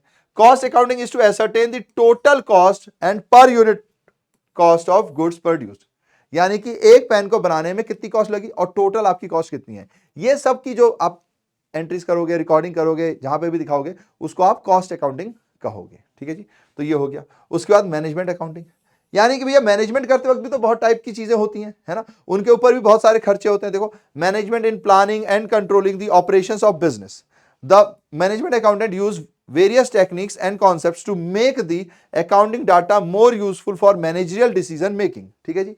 तो जैसे कि मान लीजिए रेशियो एनालिसिस किया जाता है, बजटरी कंट्रोल किया जाता है, कैश फ्लो स्टेटमेंट बनाए जाते हैं। अब भैया ये जो रेशियो एनालिसिस है, जो कैश फ्लो स्टेटमेंट है, ये 12th क्लास में है। अभी आप इतना समझ लो कि अगर मुझे ये जानना है कि मैंने इतना सामान बेचा तो इतना कमाया, अब इनके बीच का रेशियो क्या है, तो इस टाइप की जो आप अकाउंटिंग करते हो ये मैनेजमेंट अकाउंटिंग के अंतर्गत आती है, क्योंकि ये सारे रेशियोज आपको मैनेजमेंट को आगे जाकर क्या प्लानिंग करनी है उसके लिए निकालना पड़ता है। समझ रहे हो आप। मान लीजिए मैं 10 लाख का सेल करता हूं और 1 लाख रुपए कमाता हूं, तो इसका मतलब 10% का प्रॉफिट है। अगर मान लीजिए मैं 50,000 की सेल करता हूं, लेकिन समझना 10 लाख की सेल किया, 1 लाख का प्रॉफिट, 10%। मैं 50,000 की सेल करके 20,000 का प्रॉफिट कमाता हूं, तो परसेंटेज चेंज हो गया ना, समझ रहे, 40% आ गया। तो यानी कि परसेंटेज हिसाब से देखा जाए तो ये वाला ज्यादा सही है। तो ये मैनेजमेंट को कैसे पता चलेगा? जब वो इनके बीच का रेशियो निकालेंगे, ठीक है जी। तो इस टाइप की जो अकाउंटिंग की जाती है इसको मैनेजमेंट अकाउंटिंग कहते हैं। अब जाहिर सी बात है, रेशियो आप 12th क्लास में सीखोगे, कैश फ्लो आप 12th क्लास में सीखोगे, बजटरी कंट्रोल जो होते हैं ये आगे जाके अगर आप सीए में पढ़ते हो तो वहां या ग्रेजुएशन में जाके आप सीखोगे, कॉस्टिंग के अंदर आता है एक तरीके से बजटरी कंट्रोल, ठीक है। पर ये मैनेजमेंट का पॉइंट है, मैनेजमेंट ये सब चीजें करती है ताकि उसको समझ में आए, आगे की प्लानिंग वो करे, तो इसीलिए इसको मैनेजमेंट अकाउंटिंग के अंदर रखा जाता है, ठीक है जी। चलिए आगे बढ़ते हैं। टैक्स अकाउंटिंग यानी टैक्स से रिलेटेड जो भी आप ट्रांजेक्शन कर रहे हो, जीएसटी की आप कैलकुलेशन कर रहे हो, इनकम टैक्स की आप कैलकुलेशन कर रहे हो, तो ये सारी जो कैलकुलेशन कर रहे हो आप वो टैक्स अकाउंटिंग के अंदर आएगा, ठीक है जी। ऐसे ही अब आता है सोशल रिस्पॉन्सिबिलिटी अकाउंटिंग। तो एक सेक्शन है सेक्शन 135 ऑफ कंपनीज एक्ट 2013। इसके अंदर कहा गया है कि अगर कंपनी इतना प्रॉफिट बनाती, कुछ परसेंटेज है वो आप आगे चल के देखोगे, अगर आप इतना प्रॉफिट अर्न कर रहे हो तो इतना हिस्सा आपको सोशल रिस्पॉन्सिबिलिटी के लिए लगाना है, यानी सोशल वर्क के लिए करना है, ठीक है जी। तो जैसे आप लोग देख रहे होगे आजकल कंपनियां बहुत सारे फुटबॉल स्पोर्ट्स में पैसे लगाती हैं क्योंकि ये सीएसआर के अंदर आता है, इसको शॉर्ट में सीएसआर बोलते हैं, सीएसआर एक्टिविटी, ठीक है जी। इसको शॉर्ट में सीएसआर एक्टिविटी बोलते हैं, कंपनी सोशल रिस्पॉन्सिबिलिटी, ठीक है जी। तो इस टाइप की जो अकाउंटिंग होती है कि आपने सोसाइटी के लिए क्या किया, सोसाइटी में ही रह के फल फूल रहे हो, सभी से पैसे कमा रहे हो, तो सोसाइटी के लिए आपने क्या किया, इसके अंदर सारी चीजें आती हैं, है ना। जैसे आपने किसी को डोनेशन दिया, कोई संस्था बनाई नॉन प्रॉफिटेबल, उसमें कुछ काम कर रहे हो या वहां पर कुछ पैसे लगा रहे हो, तो ये सारी जो अकाउंटिंग होगी वो सोशल रिस्पॉन्सिबिलिटी के अंतर्गत आएगी, ठीक है जी। The society provides the infrastructure and the facility without which business cannot be operated at all. So therefore, its business also has a responsibility to the society. So social responsibility accounting is a process of identifying, measuring, communicating the contribution of business to the society. हमने क्या contribute किया है ये सब बताना, तो ये सारी की जो accounting होगी वो इसके अंदर आएगी। तो हमारे पास 5 है, फाइनेंशियल, कॉस्ट, टैक्स, मैनेजमेंट और सोशल रिस्पॉन्सिबिलिटी अकाउंटिंग, ठीक है जी। तो यहां पे आके हमारी अकाउंटिंग का काम खत्म होता है। अब आती है एक टॉपिक है यूजर्स का, कि भैया हमारे यूजर्स कौन कौन होते हैं। बार बार मैंने आपसे कहा कि हम कम्युनिकेट करेंगे, हम क्या करेंगे, कम्युनिकेट करेंगे। भैया किसको कम्युनिकेट करेंगे, है ना, यही पॉइंट बार बार आता, किसको कम्युनिकेट करेंगे हम, तो हम हमेशा इंटरेस्टेड पार्टीज को कम्युनिकेट करते हैं। अब ये इंटरेस्टेड पार्टीज कौन कौन सी होती हैं, तो इसमें से कुछ नाम है जो कॉमन है, मैं वो आपको बता रहा हूं। ओनर, ओनर कौन होता है भैया, मालिक। तो मालिक क्योंकि पैसे लगा रहा है तो सबसे ज्यादा रिस्क उसी का है ना, कि पूरे पैसे डूब सकते हैं, पर अगर प्रॉफिट कमाते हैं तो सबसे ज्यादा फायदा भी उसी का है। तो रिस्क एंड रिवॉर्ड है यहां पर। तो ओनर क्या करता है भैया, क्योंकि ओनर अपने पैसे लगा रहा है, कैपिटल लगा रहा है, तो वो ये देखता रहता है, क्योंकि उसका मैक्सिमम रिस्क है, तो वो इसको उसको उसको उसकी नजर रहती है कि भाई मैं प्रॉफिट अर्न कर रहा हूं कि नहीं कर रहा, कि पैसे लग रहे हैं और लॉस ले रहा हूं, तो लॉस इनकर्ड या प्रॉफिट अर्न, इस पे उसकी नजर रहती है। ओके भैया जी। फिर उसके बाद आती है बारी मैनेजमेंट की। मैनेजमेंट की सब पे नजर रहती है, क्योंकि मैनेजमेंट ही वो है जिसको आगे जाके पॉलिसी बनानी है, तो उसका सेल्स डिपार्टमेंट में भी नजर है, उसका प्रोडक्शन डिपार्टमेंट में भी नजर है, उसकी एडमिनिस्ट्रेशन डिपार्टमेंट में भी नजर है, उसकी हर जगह नजर है। कंपनी ने प्रॉफिट कितना कमाया ये भी है, कंपनी ने लॉस किया तो क्यों किया, कौन से स्टेप से प्रॉफिट हुआ, कौन से स्टेप से लॉस हुआ, ये सारा ओवरऑल सब कुछ देखना मैनेजमेंट का है। इसीलिए इनको बोलते हैं इंटरनल, इसीलिए इनको बोलते हैं इंटरनल भैया, इसीलिए इनको बोलते हैं इंटरनल यूजर्स। क्या बोलते हैं, इंटरनल यूजर्स, यानी कि ये बिजनेस के अंदर के लोग हैं, है ना, इन्हीं को सब कुछ करना है। ओके, अब एक और पॉइंट होता है अगला, एम्प्लॉयज एंड वर्कर्स। कई लोग इसको एक्सटर्नल में रखते हैं, कई लोग इसको इंटरनल में रखते हैं। इसकी वजह है, देखिए कई इंप्लॉयज होते हैं जो बड़ी बड़ी पोजीशन पे बैठे होते हैं, बहुत साल से बैठे होते हैं, तो एक तरीके से वो इंटरनल इंप्लॉय हो जाते हैं, उनको बहुत सारी इंटरनल इंफॉर्मेशन होती हैं, बहुत सारे रूल्स रेगुलेशंस में उनका योगदान होता है, बहुत सारी मीटिंग्स में वो होते हैं, तो ऐसे केस में हम इसे इंटरनल बोलते हैं। बट कई ऐसे इंप्लॉयज होते हैं जो आज आए 1 साल बाद चले गए, 2 साल बाद चले गए, या वो हमेशा सिर्फ अपना काम करते हैं और रहते हैं, उनको कंपनी से कोई लेन देन नहीं, पैसा आ रहा है तो आ रहा है, नहीं आ रहा तो कहीं और चले जाएंगे। तो कई ऐसे इंप्लॉयज होते हैं, तो ऐसे इंप्लॉयज हमारे इंटरनल नहीं होते। तो इसीलिए कई किताबों में आपको इंप्लॉयज इंटरनल मिल सकते हैं, कईयों में एक्सटर्नल मिल सकते हैं। आपको ध्यान रखना है कि इंप्लॉय का बेसिक काम क्या है, कि भैया वो आपको काम करके देगा, ठीक है जी, काम करके आपको दे रहा है तो उसको वेजेस चाहिए। अगर कंपनी ने बहुत ज्यादा पैसे कमाए तो उसको इंसेंटिव चाहिए, बोनस चाहिए, तो इस पे हमारे वर्कर्स की नजर होती है। Therefore employ and workers are interested in financial statements, besides the financial statement also reflect whether the enterprise has deposited its due towards employees provident fund, employ state insurance etcetera और not. ठीक है जी, ये कहां गया, ये रहा, entitled to bonus, bonus पे इनकी नजर रहती है, इंसेंटिव्स पे नजर रहती है, अलग अलग चीज आप वर्ड यूज कर सकते हो, है ना। और एम्प्लॉइज की सैलरी से ना कुछ पैसा कट करके पीएफ में डाला जाता है। पीएफ मतलब कि एक तरीके से पैसा जमा होता है और जब वो यहां से जाते हैं तो उनको पैसे मिलते हैं, ठीक है जी। तो पीएफ एक प्रकार का अकाउंट है जो कि उनको पैसे सेव करने में मदद करता है, ठीक है जी।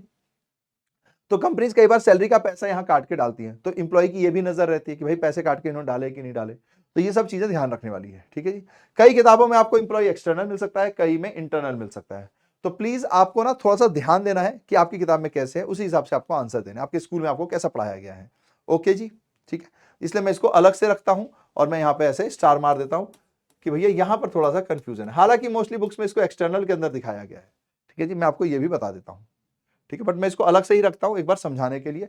तो अगर आप देखोगे तो इंटरनल के अंदर 1, 2 और 3 हेडिंग है, लेकिन ये क्यों है तीसरी हेडिंग मैंने आपको बता दिया। नाउ अब आती है बारी एक्सटर्नल यूजर्स की, जो कि बिजनेस के अंदर डायरेक्टली इन्वॉल्व नहीं है, बाद में इन्वॉल्व हुए हैं, जैसे कि लोन देने वाले लोग, यानी कि बैंक्स और फाइनेंशियल इंस्टीट्यूशंस, इनको लेंडर भी कहा जाता है, ठीक है जी, इनको लेंडर भी कहा जाता है, ठीक है जी। तो कई किताबों में आपको ये लेंडर के नाम से दिखाई देंगे। ओके, लेंडर मतलब जो इसने आपको मनी लैंड किया है, उधार दिया है। तो इनकी नजर किस बात पर होती है कि भैया हमने इनको उधार दिया, पहले तो ये हमें ब्याज दें, क्योंकि ये बहुत पैसा देते हैं, तो ब्याज भी मिले और साथ में जो हमने प्रिंसिपल लगाया है वो भी वापस होता रहे। ऐसा नहीं है ना कि ब्याज उधार दिया और खत्म, नहीं। जैसे आप बैंक से लोन लेते हो तो आपने अगर 1 लाख का लोन लिया तो आपको वो लोन भी चुकाना है और उस 1 लाख पे आपको ब्याज भी चुकाना है। तो इनकी नजर इसी बात पे रहती है। Banks and financial institution are an essential part of any business, they provide loans to business, naturally watch the performance of the business to know whether it is making progress as projected to ensure safety and recovery of their loan advance, यानी जो amount आपने दिया है, और payment of interest, ठीक है जी, कि भैया पेमेंट भी लौटे, इंटरेस्ट भी आए और जो मैंने लोन दिया उसको भी पैसे टुकड़े टुकड़े में वापस आते रहे या इकट्ठे आ जाए, जैसे भी होगा। तो इनकी नजर फाइनेंशियल पोजीशन पे भी रहती है और क्रेडिट वर्दनेस पे भी रहती है। ये हमने अंदर पढ़ा था ना, क्रेडिट वर्दनेस, ठीक है जी, तो उस पे भी इनकी नजर रहती है। ओके, देन अब आते हैं पोटेंशियल इन्वेस्टर। ये हमारे वैसे तो इन्वेस्टर नहीं है, इन्होंने अभी हमारे उसमें पैसे नहीं लगाए, लेकिन ये कल को लगा सकते हैं। तो investment involves risk and also investors do not have direct control over our business affairs, therefore they rely on accounting information available to them and seeks answer to the questions such as what is the earning capacity of the enterprise and how safe will be their investment। यानी कि ये potential investor हैं जो आज पैसे लगा रहे हैं या कल को लगा सकते हैं, तो इनको भी तो फाइनेंशियल स्टेटमेंट देखना होगा ना कि भाई मैं इस कंपनी के शेयर खरीदूं कि नहीं, इस कंपनी का मालिक बनूं कि नहीं, क्योंकि भैया पता चला मैं मालिक बना और कंपनी बेकार निकली तो मेरे तो पैसे डूब जाएंगे। तो ये उस प्रकार से है, ठीक है जी। तो अलग अलग व्यक्ति का अलग अलग इंटरेस्ट होता है बिजनेस के अंदर। फिर आता है क्रेडिटर। क्रेडिटर कौन होता है? जो आपको सामान उधार पे देता है, और इसके बीच में क्या होता है, जैसे आपने सामान उधार पे खरीदा तो एक क्रेडिट पीरियड होता है। ऑपरेटिंग साइकिल पढ़ाया था ना मैंने, नॉर्मली 30 डेज, 45 डेज, 60 डेज का। तो आपको उस पीरियड के अंदर उसको पैसे उधार जो है वो वापस भी करने पड़ते हैं। तो क्रेडिटर की नजर भी इसी बात पे रहती है, क्या कि भैया जी आपकी क्रेडिट वर्दनेस क्या है, आप टाइम से पैसे चुका देते हो या नहीं चुकाते, है ना, बिफोर ग्रांटिंग क्रेडिट, वरना फिर ये आपको उधार क्यों देगा, ठीक है जी। और ये कॉमन है, मतलब क्रेडिटर्स कॉमन होते हैं बिजनेस टू बिजनेस डीलिंग में। उधार में बिजनेस चलता है 30 डेज, 45 डेज, 60 डेज, ये बिजनेस टू बिजनेस डिपेंड करता है। तो क्रेडिटर की नजर कहां है? क्रेडिट वर्दनेस पे, ताकि वो ये देख सके कि मेरा क्रेडिट मुझे वापस आएगा कि नहीं, जो मैंने उधार दिया वो पैसा वापस आएगा कि नहीं, ठीक है जी। फिर आता है गवर्नमेंट एंड अथॉरिटीज। भैया इनका काम क्या है? यही देखना कि भैया मैं पॉलिसीज बनाऊं, तो जैसे कई बार होता है कई सेक्टर कम कर रहे होते हैं तो उनको थोड़ा सा फायदा पहुंचाने के लिए उनको कुछ सब्सिडीज दी जाती है। कई सेक्टर बहुत अच्छा कर रहे होते हैं तो उन पर टैक्स लगाया जाता है। फिर कई कंपनीज होती हैं जो टैक्स छुपा रही होती हैं, तो गवर्नमेंट का यही नजर है कि भैया कोई टैक्स का एवेजन तो नहीं कर रहा, सब सही से काम कर रहे हैं ना, कोई रूल तो नहीं तोड़ रहे, जीएसटी टाइम से भर रहे हैं ना, इनकम टैक्स सही से भर रहे हैं ना। तो ये गवर्नमेंट का काम है। Comply national income account and other information financial, अच्छा ठीक है, information available to its enable taking policy decisions। government levies various taxes such as custom duty, GST, income tax। तो उनका नजर इसी पे रहता है कि भैया ये लोग कर रहे हैं कि नहीं कर रहे हैं। फिर आती है बारी रिसर्चर की। रिसर्चर कौन होते हैं भैया? जो आपकी फाइनेंशियल स्टेटमेंट को पढ़कर समझकर आगे बताते हैं। जैसे आपने देखा होगा कोई कंपनी बहुत अच्छी चल रही है तो आपको न्यूज में उसके ऊपर आर्टिकल मिलता है, तो जो वो आर्टिकल छाप रहा है वो कौन है? रिसर्चर ही तो है। उसको वो सब न्यूज कहां से मिली? उसने कंपनी की बैलेंस शीट पढ़ी होगी, उसने उनका trading profit and loss account देखा होगा, वहां मैनेजमेंट में मिला होगा वो किसी ना किसी से कुछ ना कुछ इन्फॉर्मेशन निकली होगी। जैसे स्कैम 1992 का जो भांडा फूटा वो कैसे फूटा? किसी ने बताया ना, तो वो कौन थे? एक तरीके से रिसर्चर ही तो थे। तो जो जर्नलिस्ट होते हैं, जो न्यूज में छापते हैं या मैगजीन्स में जो छापते हैं, ये सब कौन है? रिसर्चर है। इनका वैसे कंपनी कुछ नहीं बिगाड़ रही, ना कुछ दे रही है, लेकिन उनका अपना एक रिसर्च करने का तरीका, जो पीएचडी करते हैं, है ना, और फिर वो उससे न्यूज में छाप के अपना पैसा बनाते हैं। तो डायरेक्ट बिजनेस उनको कुछ नहीं कर रही। हालांकि कई लोग कहते हैं कि नहीं नहीं, कई बिजनेस छपवाते भी है न्यूज, वो एक अलग पॉइंट है, लेकिन डायरेक्टली वैसे देखा जाए तो कोई इनका लेन देन नहीं है। लेकिन अगर किसी कंपनी को इन्होंने अच्छा छापा तो कंपनी को फायदा होता है, बुरा छापा तो थोड़ा बहुत ऊपर नीचे भी होता है। समझ रहे हो? तो ये रिसर्चर्स होते हैं। फिर हमारे पास आता है कंज्यूमर और पब्लिक। ठीक है जी। तो कंज्यूमर पब्लिक अगर आप ना भी लिखो तो ऐसे कोई दिक्कत नहीं, उसमें बहुत ज्यादा नहीं पूछा जाता। कंज्यूमर मतलब वो व्यक्ति जो आपके प्रोडक्ट को कंज्यूम कर रहा है। समझ रहे हो? कंज्यूमर मतलब वो व्यक्ति जो आपके प्रोडक्ट को कंज्यूम कर रहा है। पब्लिक मतलब जो भी है, जो भी लोग हैं। ठीक है जी। तो कंज्यूमर की नजर किस पे होगी? फिक्स फेयर प्राइस पर होगी, आपके प्रोडक्ट की क्वालिटी पर होगी, है ना। पब्लिक की नजर किस पर होगी? कि भैया आप सोसाइटी को क्या दे रहे हो। ठीक है जी। In many ways, example employment of people, help suppliers etcetera. ठीक है। Financial accounting provides useful information regarding to users group for decision making. तो पब्लिक को फिर डिसीजन लेना आसान होता है कि हाँ यार ये कंपनी बहुत अच्छी है, अरे यार ये कंपनी तो बड़ी बेकार है ना। तो पब्लिक इन सब चीजों पे ध्यान देती है। फिर ये पब्लिक कई बार ये भी ध्यान देती है कि भैया ये कंपनी लग रही है, कहीं एनवायरमेंट को घाटा तो नहीं होगा। कई एनवायरमेंटलिस्ट आते हैं, फिर वो भी तो पब्लिक का पार्ट हुए। तो इसके अंदर आप चाहो तो बहुत कुछ लिख सकते हो, बस थोड़ा सा समझने की बात है, ध्यान रखने की बात है। ठीक है जी। अब आता है बारी, आखिरी टॉपिक है हमारा इस चैप्टर का, सिस्टम ऑफ अकाउंटिंग। ठीक है जी। तो मैंने अभी अभी आपको बताया था थोड़ी देर पहले, मतलब स्टार्ट जब किया था, तो भैया जी दो साइड्स होती हैं अकाउंट्स के पास, एक डेबिट एक क्रेडिट। ठीक है जी। ये दो साइड्स हैं। हमेशा डेबिट और क्रेडिट बराबर होती है। आप कमेंट में बता सकते हो मैंने कब बताया था। तो मैंने आपको बताया था कि जब आप ट्रायल बैलेंस पहली बार बनाते हो तो ट्रायल बैलेंस बनाया ही इसलिए जाता है ताकि ये चेक कर सकें कि debit is always equal to credit होता है तो है कि नहीं है। ठीक है जी। जो जो चीजें आपकी डेबिट साइड आती है आप वो लिखोगे, जो जो चीजें क्रेडिट साइड आती है वो आप लिखोगे, फिर लास्ट में इनका टोटल इक्वल आना चाहिए, अदरवाइज आपने कोई ना कोई गड़बड़ की है। हालांकि इक्वल आए तो भी गड़बड़ी हो सकती है, लेकिन हम ये मानेंगे कि चलो कम से कम कैलकुलेशन में कोई मिस्टेक नहीं हुई है। ठीक है भैया जी। एक बात बताओ, क्या डेबिट होगा क्या क्रेडिट होगा, ये कब सीखेंगे अपन? जब जर्नल में जाएंगे, क्योंकि वहां रूल्स ऑफ जर्नल एंट्री आता है। ठीक है जी। अभी अपने को ये सब नहीं करना। ठीक है भैया जी। नाउ तो डबल एंट्री सिस्टम क्या होता है? यही सिस्टम जहां पर आप डेबिट भी कर रहे हो और क्रेडिट भी कर रहे हो और ये लास्ट में इक्वल आ गए, तो इसको बोलते हैं डबल एंट्री सिस्टम।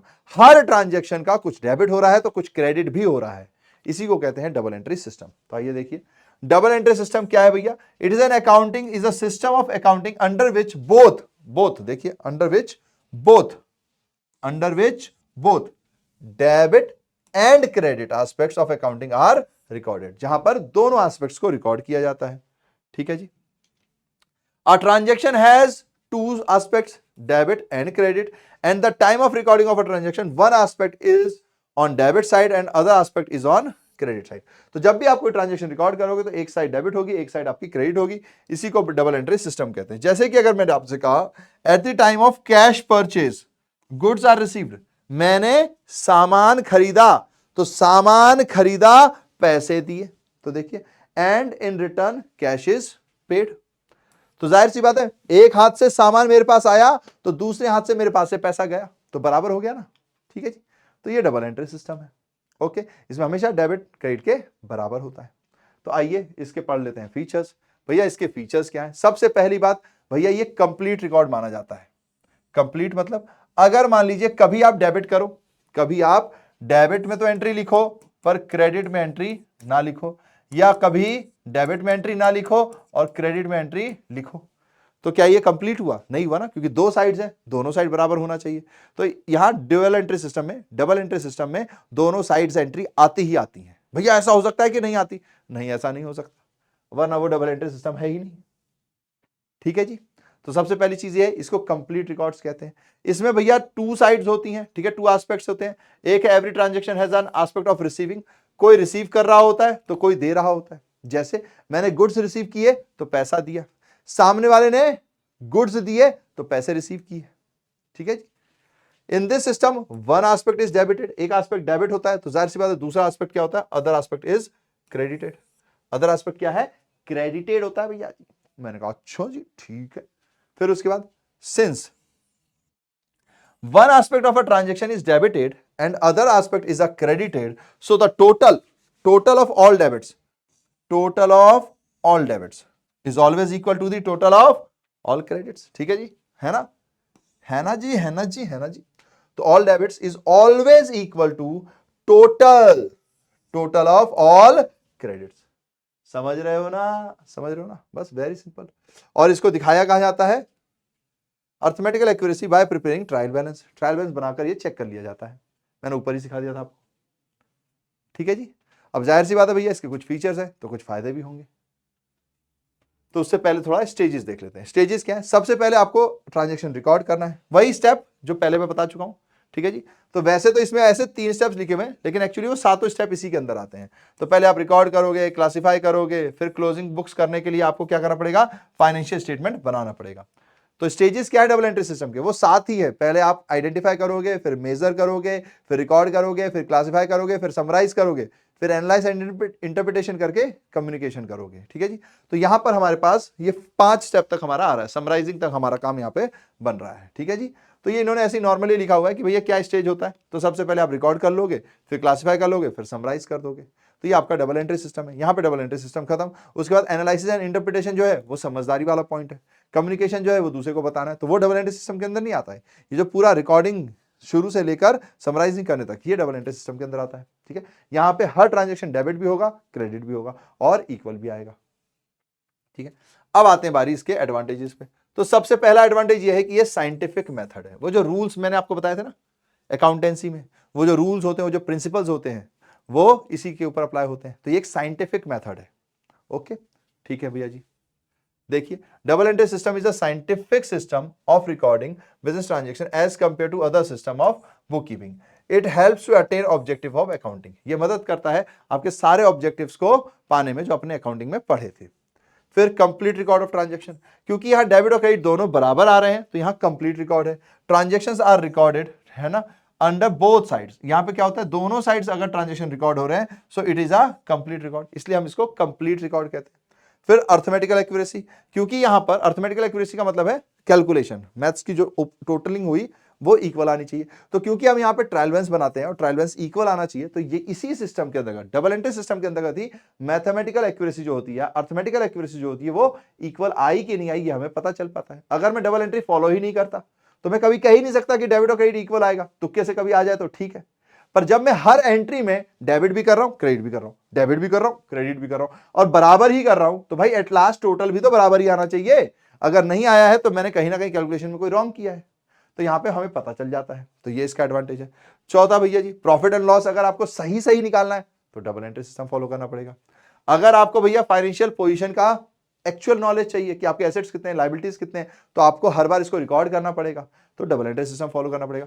अगर आपको फुल डिटेल चाहिए फॉर पर्पस ऑफ कंट्रोल कि मैंने कब कितना सामान खरीदा, किसको उधार चुकाया, किससे उधार लिया, ये सब कुछ चाहिए, तो डबल एंट्री सिस्टम फॉलो करना पड़ेगा। कंपेरेटिव स्टडी चाहिए, पॉसिबल हो सकता है। अरे भैया, अगर आपने पिछले साल डबल एंट्री नहीं फॉलो किया था तो क्या इस साल फॉलो कर पाओगे? अगर आपने इस साल फॉलो कर भी लिया, पिछले साल नहीं किया था, या पिछले साल किया इस साल नहीं किया, तो क्या आप ये कंपेयर कर पाओगे? नहीं कर पाओगे, क्योंकि ये इक्वल होंगे ही नहीं। जब तक आप डबल एंट्री सिस्टम फॉलो नहीं करोगे तब तक दोनों चीजें इक्वल होंगी ही नहीं। तो इक्वल नहीं होंगी तो कंपेयर का तो सवाल ही भूल जाओ। समझ रहे हो, समझ रहे हो? तो आप कंपेयर कब कर पाओगे? 21 और 22 को तब कंपेयर कर पाओगे जब दोनों ईयर आपने डबल एंट्री सिस्टम फॉलो किया होगा, तो फिर आप इसको कंपेयर कर सकते हो। तो डबल एंट्री सिस्टम फॉलो करने में यह आसानी है कि आप इसको कंपेयर कर सकते हो, डाटा बाइफरकेट नहीं होता। फिर helps in management decision making, decision making में आपकी डबल एंट्री सिस्टम मदद करता है, क्योंकि आपके पास डेबिट भी है, क्रेडिट भी है, तो दोनों एस्पेक्ट्स आपके पास हैं, तो आप डिसीजन ज्यादा सही ले लोगे। अगर आप एक एस्पेक्ट पे ध्यान दोगे तो भैया एक ही एस्पेक्ट के ऊपर आपका पूरी मैनेजर पॉलिसी होगी, दूसरे को तो आप इग्नोर कर दोगे। जैसे क्रिकेट खेलते हैं ना, तो ऑफ में भी आना चाहिए, लेग में भी आना चाहिए, वरना बॉल कोई ऑफ में डाल के आपको आउट कर देगा, बताओ, है ना? या तो फिर बॉलें खाओगे आप, फिर पूरी टीम डांट मारेगी, है ना? तो ये पॉइंट है। तो भैया मैनेजमेंट की डिसीजन मेकिंग में भी डबल एंट्री सिस्टम ही काम का होता है, तभी तो वो सही डिसीजन ले पाते हैं, क्योंकि वो सारे एस्पेक्ट्स देखते हैं। फिर detection of fraud and miss appropriation, अगर कभी भी फ्रॉड हो जाए या मिस एप्रोप्रिएशन हो जाए तो आपको पता चल जाएगा, क्योंकि डेबिट और क्रेडिट दोनों बराबर नहीं है। अब अगर बराबर नहीं है तो इसका क्या मतलब हुआ भैया? इसका मतलब कहीं ना कहीं घोल है, दया पता करो क्या झोल है, ठीक। पर ये तब ही पॉसिबल है जब दोनों सिस्टम्स मेंटेन करते हो, यानी डबल एंट्री सिस्टम मेंटेन करते हो, दोनों साइड्स, डेबिट साइड और क्रेडिट साइड, दोनों चीजें आप लिख रहे हो, तभी तो ये बराबर होनी चाहिए। नहीं आ रही है तो इसका मतलब कहीं ना कहीं किसी ना किसी जगह पर कुछ ना कुछ तो गड़बड़ हुई है। समझ रहे हो? तो ये सारे इसके एडवांटेजेस हैं। ओके, अब ये डबल एंट्री सिस्टम है तो आपको भी लग रहा होगा भैया डबल के साथ ट्रिपल, सिंगल ऐसा कुछ भी होता है क्या? तो जी हाँ, सिंगल एंट्री सिस्टम होता है, ट्रिपल नहीं होता, क्योंकि दो साइड्स हैं, डेबिट और क्रेडिट। तो या तो आप दोनों साइड एंट्री करोगे, या डेबिट साइड या क्रेडिट साइड। तो भैया जी एक साइड वाले को आप क्या बोलते हो? उसको कहते हैं सिंगल एंट्री सिस्टम, या इसी को कहते हैं इनकम्प्लीट रिकॉर्ड्स। इसके अंदर क्या होता है भैया, कभी तो इसके अंदर आप दोनों साइड्स की एंट्री डाल देते हो, कभी आप एक ही साइड की एंट्री डालते हो, तो इसको यही बोलते हैं single entry system. In this system, all transactions are not recorded on the double entry basis. इस सिस्टम के अंदर सारे ट्रांजैक्शन डबल एंट्री पर रिकॉर्ड नहीं होते हैं। In some transactions both aspects are recorded, यानी कुछ ट्रांजैक्शन तो ऐसे होते हैं जिसमें डेबिट भी लिखेंगे, ये क्रेडिट भी लिखेंगे, किसी में सिर्फ डेबिट लिखेंगे, किसी में सिर्फ क्रेडिट लिखेंगे, तो both transactions are recorded. While in other cases में either one aspect is recorded और नॉट रिकॉर्डेड एट ऑल। कई ऐसे होते हैं जहां पे रिकॉर्ड ही नहीं करते।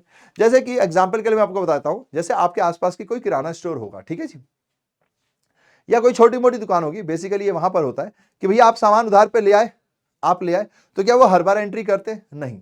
आपके साथ वो क्या करते हैं, वो सिर्फ एक कॉपी पे नाम लिख लेते हैं कि फलाना आदमी ने इतने का उधार लिया, ठीक है जी। फिर जब आप उधार चुका दोगे तो खत्म हो जाएगा। पर क्या आपसे वो उधार का कोई ब्याज लेते हैं? क्या कुछ और ट्रांजैक्शन करते हैं? जैसे वो बाइक पे आते जाते हैं, या उनके यहाँ पंखा टेबल लगा हुआ होता है, क्या वो उसकी एंट्री करते हैं कि मेरे पास 4 पंखे हैं, उस पे मैंने 1 साल तक इस्तेमाल कर लिया तो इस पे इतना डेप्रिसिएशन लग जाएगा? क्या वो इस टाइप की एंट्रीज करते हैं? नहीं करते ना, है ना। हो सकता है पंखा खरीदते वक्त वो कह दे कि भैया पंखा आया मेरे पास और 10,000 रुपए, 5,000, 10,000 तो पंखा चलो महंगा ही हो गया, मान लो 1,000 रुपए 2,000 रुपए का पंखा हमने पे कर दिया, है ना। तो ये एंट्री कर दी, लेकिन हर साल क्या डेप्रिसिएशन की एंट्री कर रहे हैं? वो नहीं कर रहे। समझ रहे हो आप मेरी बात? तो कई बार तो ये दोनों एंट्रियां करते हैं, कई बार ये नहीं करते। नॉर्मली ये छोटे बिजनेसमैन जो होते हैं, ये वहां पर ये फॉलो किया जाता है, मतलब ये पाया जाता है, क्योंकि वो अकाउंट्स करने के लिए भैया पूरा दिमाग चाहिए। आप भी तो पूरा पढ़ोगे, तो पढ़ा लिखा आदमी तो पैसा भी मांगेगा। अब इनके पास इतना कमाई नहीं है तो फिर ये कहां से देंगे? तो ये छोटे मोटे जो इनको बनता है उसी हिसाब से ये लोग सिर्फ अपनी अकाउंटिंग करते हैं, ठीक है जी। तो instead of maintaining all the accountings, only personal accounts and cash book are maintained under this system. इसके अंतर्गत मोस्टली यही होता है कि किस आदमी से मैंने उधार लिया, किस आदमी को मैंने उधार दिया, उसका एक पेज पे ये लोग नाम वाम लिख लेते हैं। फिर उसे पैसा मिल गया तो उसको काट देते हैं, पैसा नहीं मिला तो उसका नाम बने रहने देते हैं। फिर कभी कभी फोन कर लेते हैं कि भैया जी बहुत दिन हो गए आपने पैसे नहीं चुकाए। समझ रहे हो? तो यहां पर ये होता है। तो पैसा और जिससे भी उधार ले रहे हैं या दे रहे हैं उसके ही अकाउंट मेंटेन करते, इसके अलावा और अकाउंट्स ये लोग मेंटेन जनरली नहीं करते। तो the accounts maintain under this system is incomplete. इसीलिए भैया बोला जाता है कि इस सिस्टम के अंदर तो इनकम्प्लीट रिकॉर्ड्स मेंटेन हो रहे हैं, पूरे तरीके से तो हो ही नहीं रहे। मैंने कहा हाँ जी बिल्कुल, इसीलिए तो इसको इनकम्प्लीट सिस्टम भी कहते हैं, ठीक है जी।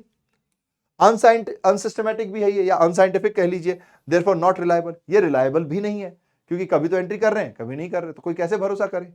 समझ रहे हो? Since all the transactions are not recorded under this system double entry basis, it is not possible. अब क्योंकि भैया सारे ट्रांजैक्शन रिकॉर्ड नहीं कर रहे, हर बार डेबिट और क्रेडिट भी नहीं लिख रहे हो, तो क्या यहां पे ट्रायल बैलेंस मैच हो जाएगी? नहीं हो जाएगी। It is not possible to prepare trial balance.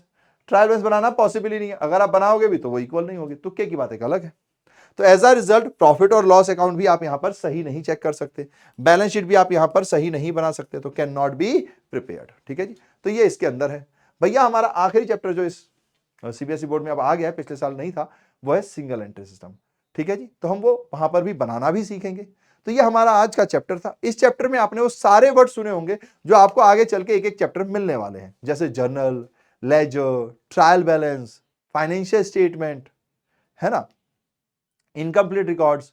तो ये सारी चीजें हम एक एक करके चैप्टर में पढ़ेंगे। अभी बस आपको ये वर्ड्स ध्यान रखने हैं, समझना है थोड़ा बहुत कि अच्छा इसमें ऐसा होता है, इसमें ऐसा होता है। विजुअलाइजेशन शायद अभी आप नहीं कर पाओगे, धीरे धीरे करोगे, ठीक है जी। ओके, बाकी आप बता ही दोगे कैसा लगा, क्या है, कुछ भी है तो आप कमेंट में बता ही देना। नाउ ये आपके होमवर्क है, ठीक है जी। एंड जब आप लोग होमवर्क करते हो तो अच्छा ही लगता है यार कि चलो किसी ने तो होमवर्क किया है, किसी ने तो लेक्चर को पूरा देखा है ना, ठीक है जी। ओके, तो भैया जी आराम से इसके आंसर्स देना, बिना किसी किताब में देखे देना, लेक्चर को देखने के बाद आंसर देने हैं आपको, ठीक है जी। सोचने के लिए आप समय ले सकते हो, लेकिन बुक्स का सहारा मत लेना, वरना कोई फायदा नहीं है ना। कमेंट में सिर्फ अपना नाम लाने से कोई फायदा नहीं है ना। क्योंकि फिर आप विंडो ड्रेसिंग कर रहे हो। समझ रहे हो? चलिए, तो आज के लेक्चर में इतना ही, फिर मिलेंगे कभी और, है ना? ठीक है जी, किसी और लेक्चर में। तो लास्ट में thank you, thank you, thank you my dear comments, thank you for being with us, thank you, thank you, thank you. And एक प्यारा सा मोटो है, have smiles, spread smiles, because smile is the biggest gift which you can give to anybody. तो बांटो ना यार इस मुस्कुराहट को, इस दुनिया में पॉजिटिविटी को ले आओ ना यार।